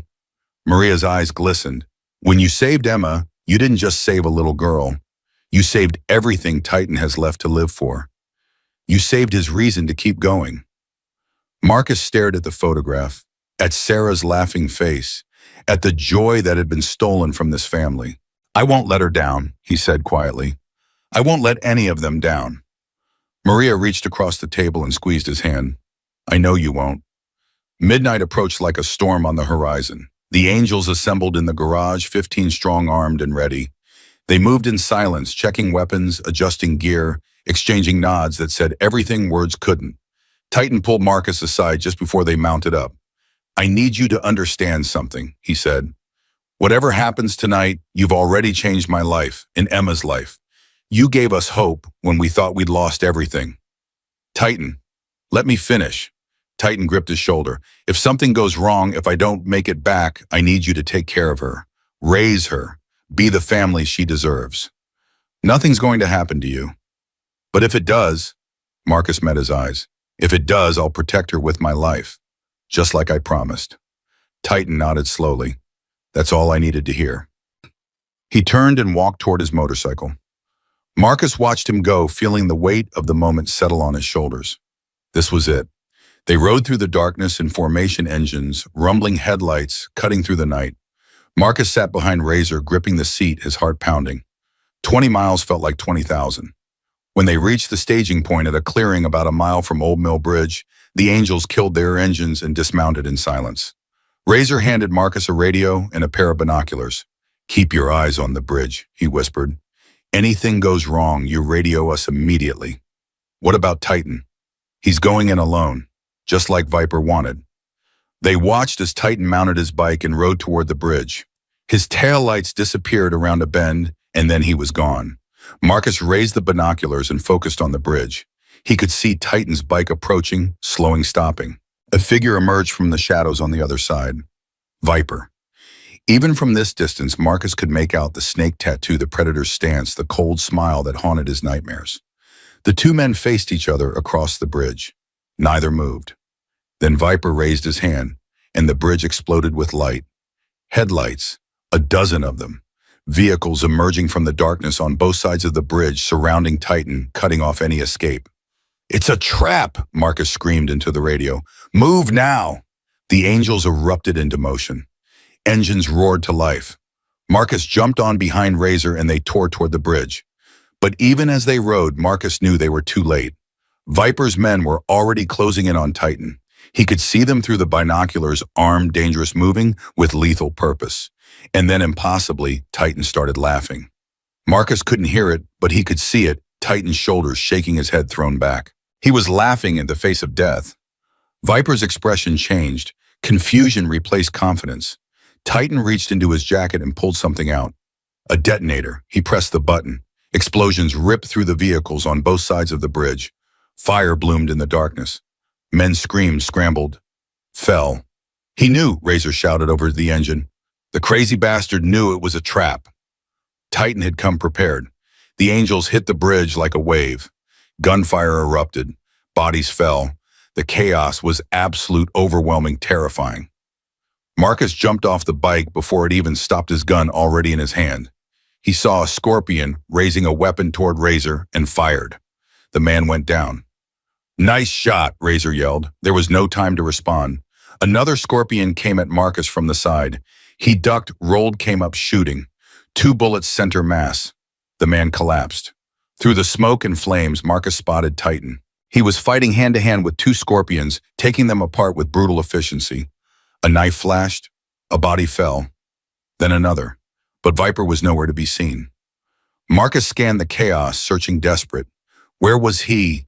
Where there? At the far end of the bridge, climbing into a vehicle that had survived the explosions, running away. Again. Not this time. Marcus sprinted after him, dodging bullets, leaping over bodies. His lungs burned, his legs screamed, but he didn't stop. Viper saw him coming. Their eyes met across the chaos. The cold smile returned. Viper raised his gun and fired. Pain exploded in Marcus's side. He stumbled, fell, hit the ground hard. Blood soaked his shirt warm and wet. He'd been shot. The world tilted. Sound became muffled.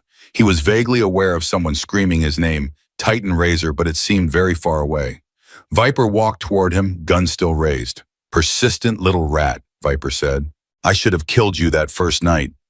Marcus tried to lift his gun, but his arm wouldn't cooperate.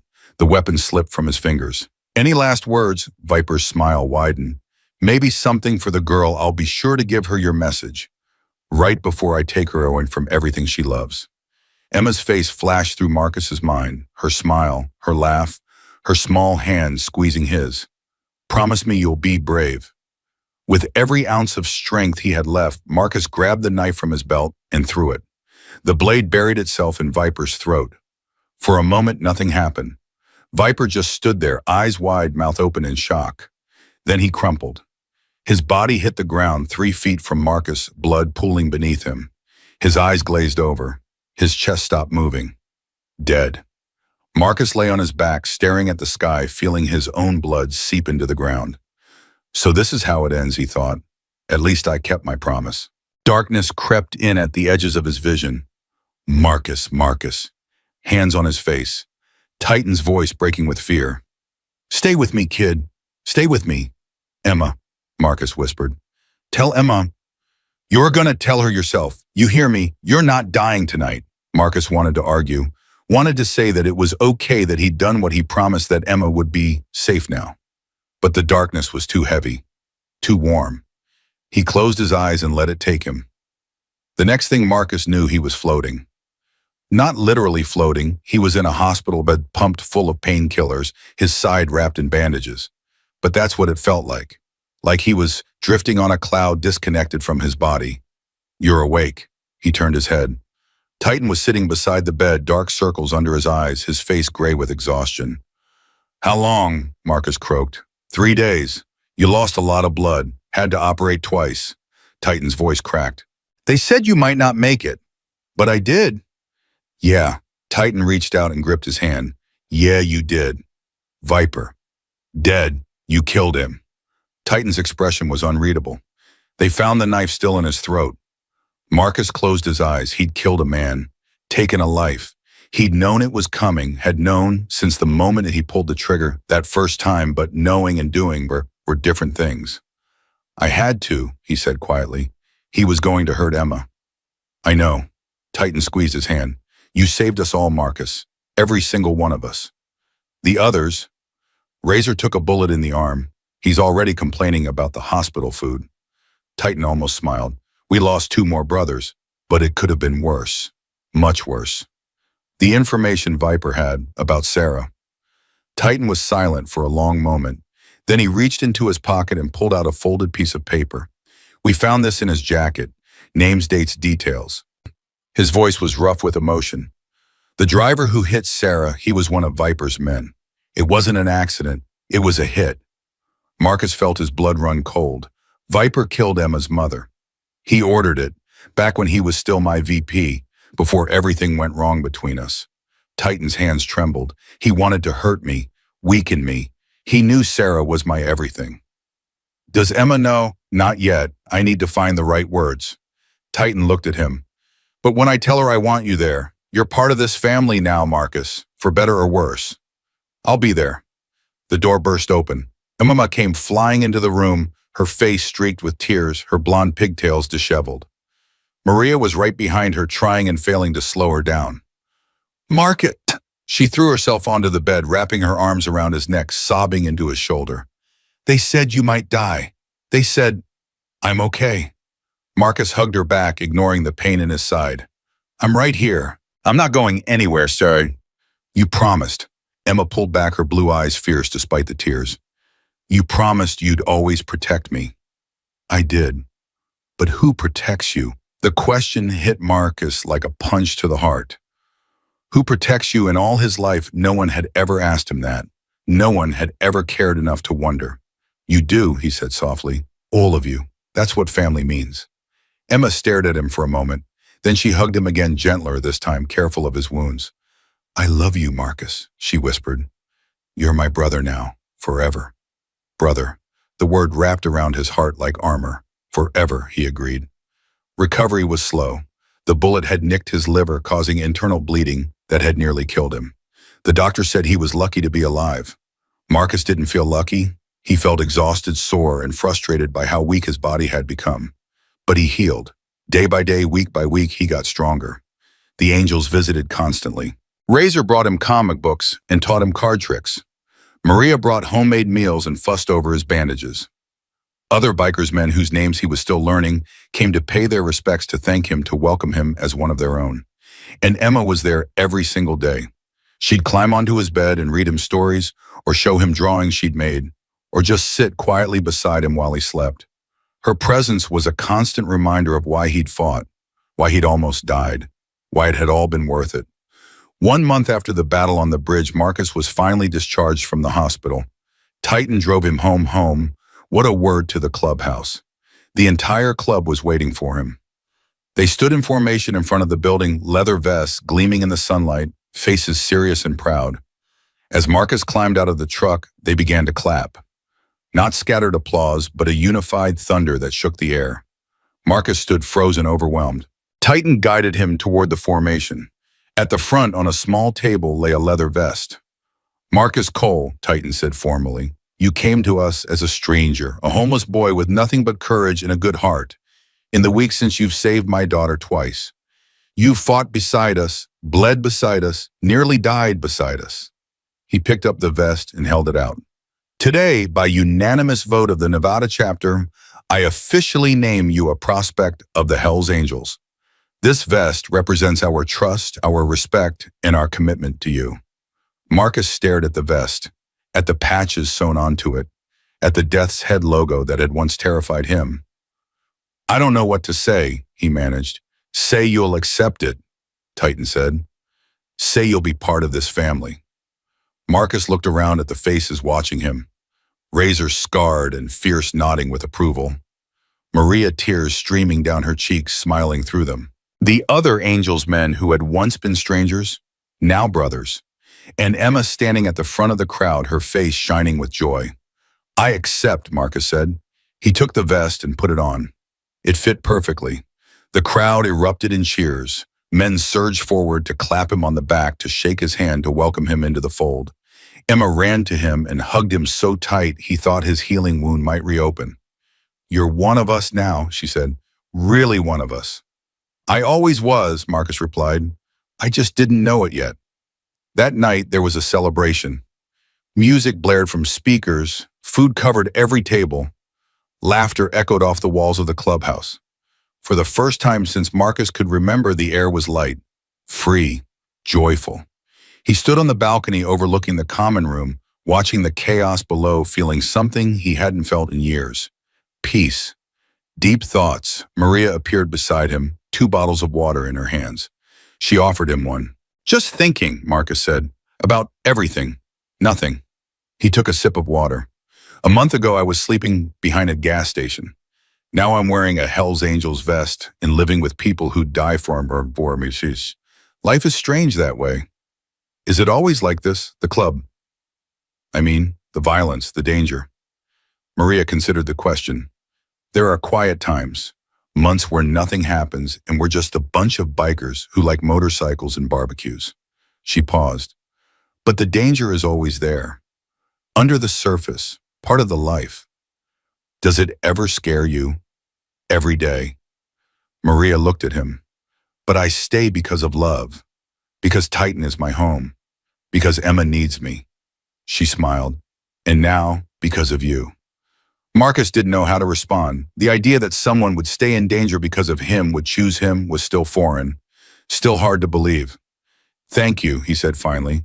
For everything. For taking me in. For treating me like family. Maria put her hand on his shoulder. You are family, Marcus. You earned that. Never forget it. She walked away, leaving him alone with his thoughts. Below, Emma had climbed onto a table and was leading a group of bikers in some kind of line dance. Titan watched her with a smile that transformed his entire face, softer, younger, full of love. This is what I was fighting for, Marcus thought. this moment, these people, this feeling. He'd spent so long surviving that he'd forgotten what it meant to live. Now he remembered. Later that night, long after the party had wound down, Marcus sat on the roof of the clubhouse with Emma.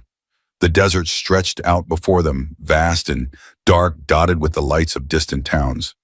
Above the stars blazed with a brilliance that city kids never got to see. Marcus, Emma's voice was sleepy. Yeah. Do you think your mom is watching from wherever she is? Marcus thought about his mother, her warm hands, her soft voice, her final words. Promise me you'll be brave. Yeah, he said. I think she is. Is she proud of you? I hope so. Emma snuggled closer to him. I bet she is. I bet she's really, really proud. They sat in comfortable silence for a while.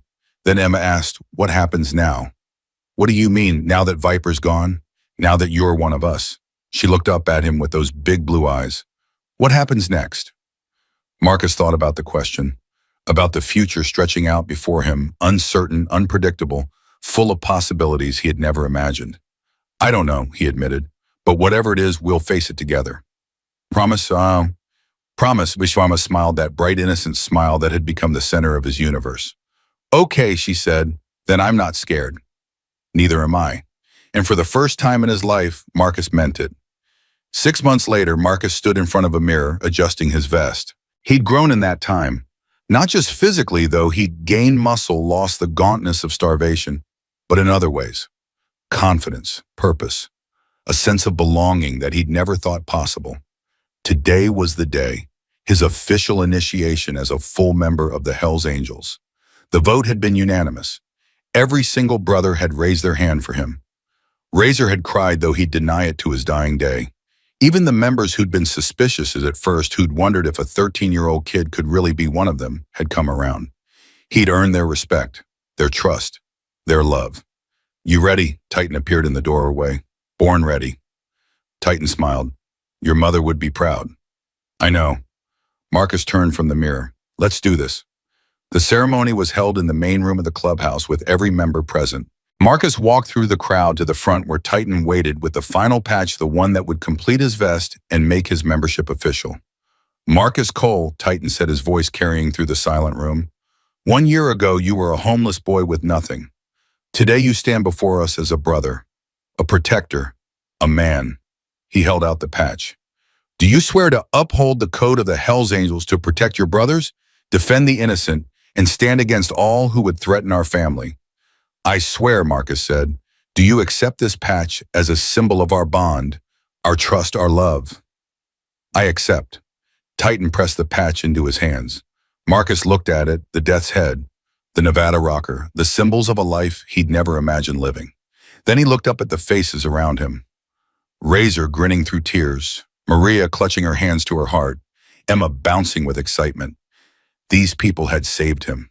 Not just from the streets, not just from hunger and cold, but from himself. From the emptiness that had threatened to consume him. They had given him a family, and he would spend the rest of his life being worthy of that gift. Brothers, Titan raised his voice, I present to you Marcus Cole, full member of the Hells Angels. The room exploded with cheers. Men rushed forward to embrace him, to pound his back, to welcome him as one of their own. Emma fought her way through the crowd and launched herself into his arms. You did it, she screamed. You're really one of us now. I always was, Marcus said, echoing his words from months ago. I just didn't know it yet. Later, after the celebration had quieted down, Marcus found himself alone on the roof again. He thought about everything that had happened. The fire, the rescue, the battles, the blood, the loss, the love. A year ago, he'd been Marcus Cole Nobody. Invisible, forgotten.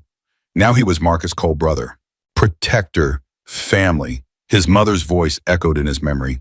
Promise me you'll be brave. Promise me you'll help, but we'll help people when they need it. Promise me you'll find your family. I did, Mom, he whispered to the stars. I found them. The door opened behind him. Titan walked out and stood beside him. Big day, Titan said. Yeah. They stood in comfortable silence for a moment. Then Titan reached into his pocket and pulled out a photograph. I want you to have this. It was the picture of Sarah. Emma's mother, laughing beautiful alive. Why you crying? Marcus asked. Because you're part of this family now, and she would have loved you. Titan's voice was rough with an emotion. She always believed in second chances, in people finding their way home. Marcus stared at the photograph, at the woman who had died before Emma ever knew her, at the love that still burned in Titan's eyes after all these years. Thank you, he said, for everything. Thank you, Titan replied, for saving my daughter, for saving me. They shook hands. Then, because handshakes weren't enough, they embraced, father and son, not by blood but by choice. And sometimes Marcus realized choice was stronger than blood. Emma appeared in the doorway, her stuffed bear in her arms. Are you guys having a moment without me? Wouldn't dream of it, Marcus said. Get over here. She ran to them and they folded her into their embrace. 3 people who had found each other against all odds. 3 people who had become a family. I love you guys, Emma said. Love you too, baby girl, Titan replied. Marcus didn't say anything. He didn't need to. His presence, his arms around them, his heart beating alongside theirs, that said everything. The stars blazed overhead. The desert stretched out into infinity. And somewhere Marcus knew his mother was watching, smiling, proud. He'd kept his promise. He'd been brave. He'd found his family. And he would protect them, all of them, for the rest of his life. Not because he had to, because he chose to, because that's what family meant. The next morning, Marcus woke to the smell of bacon and the sound of Emma's laughter.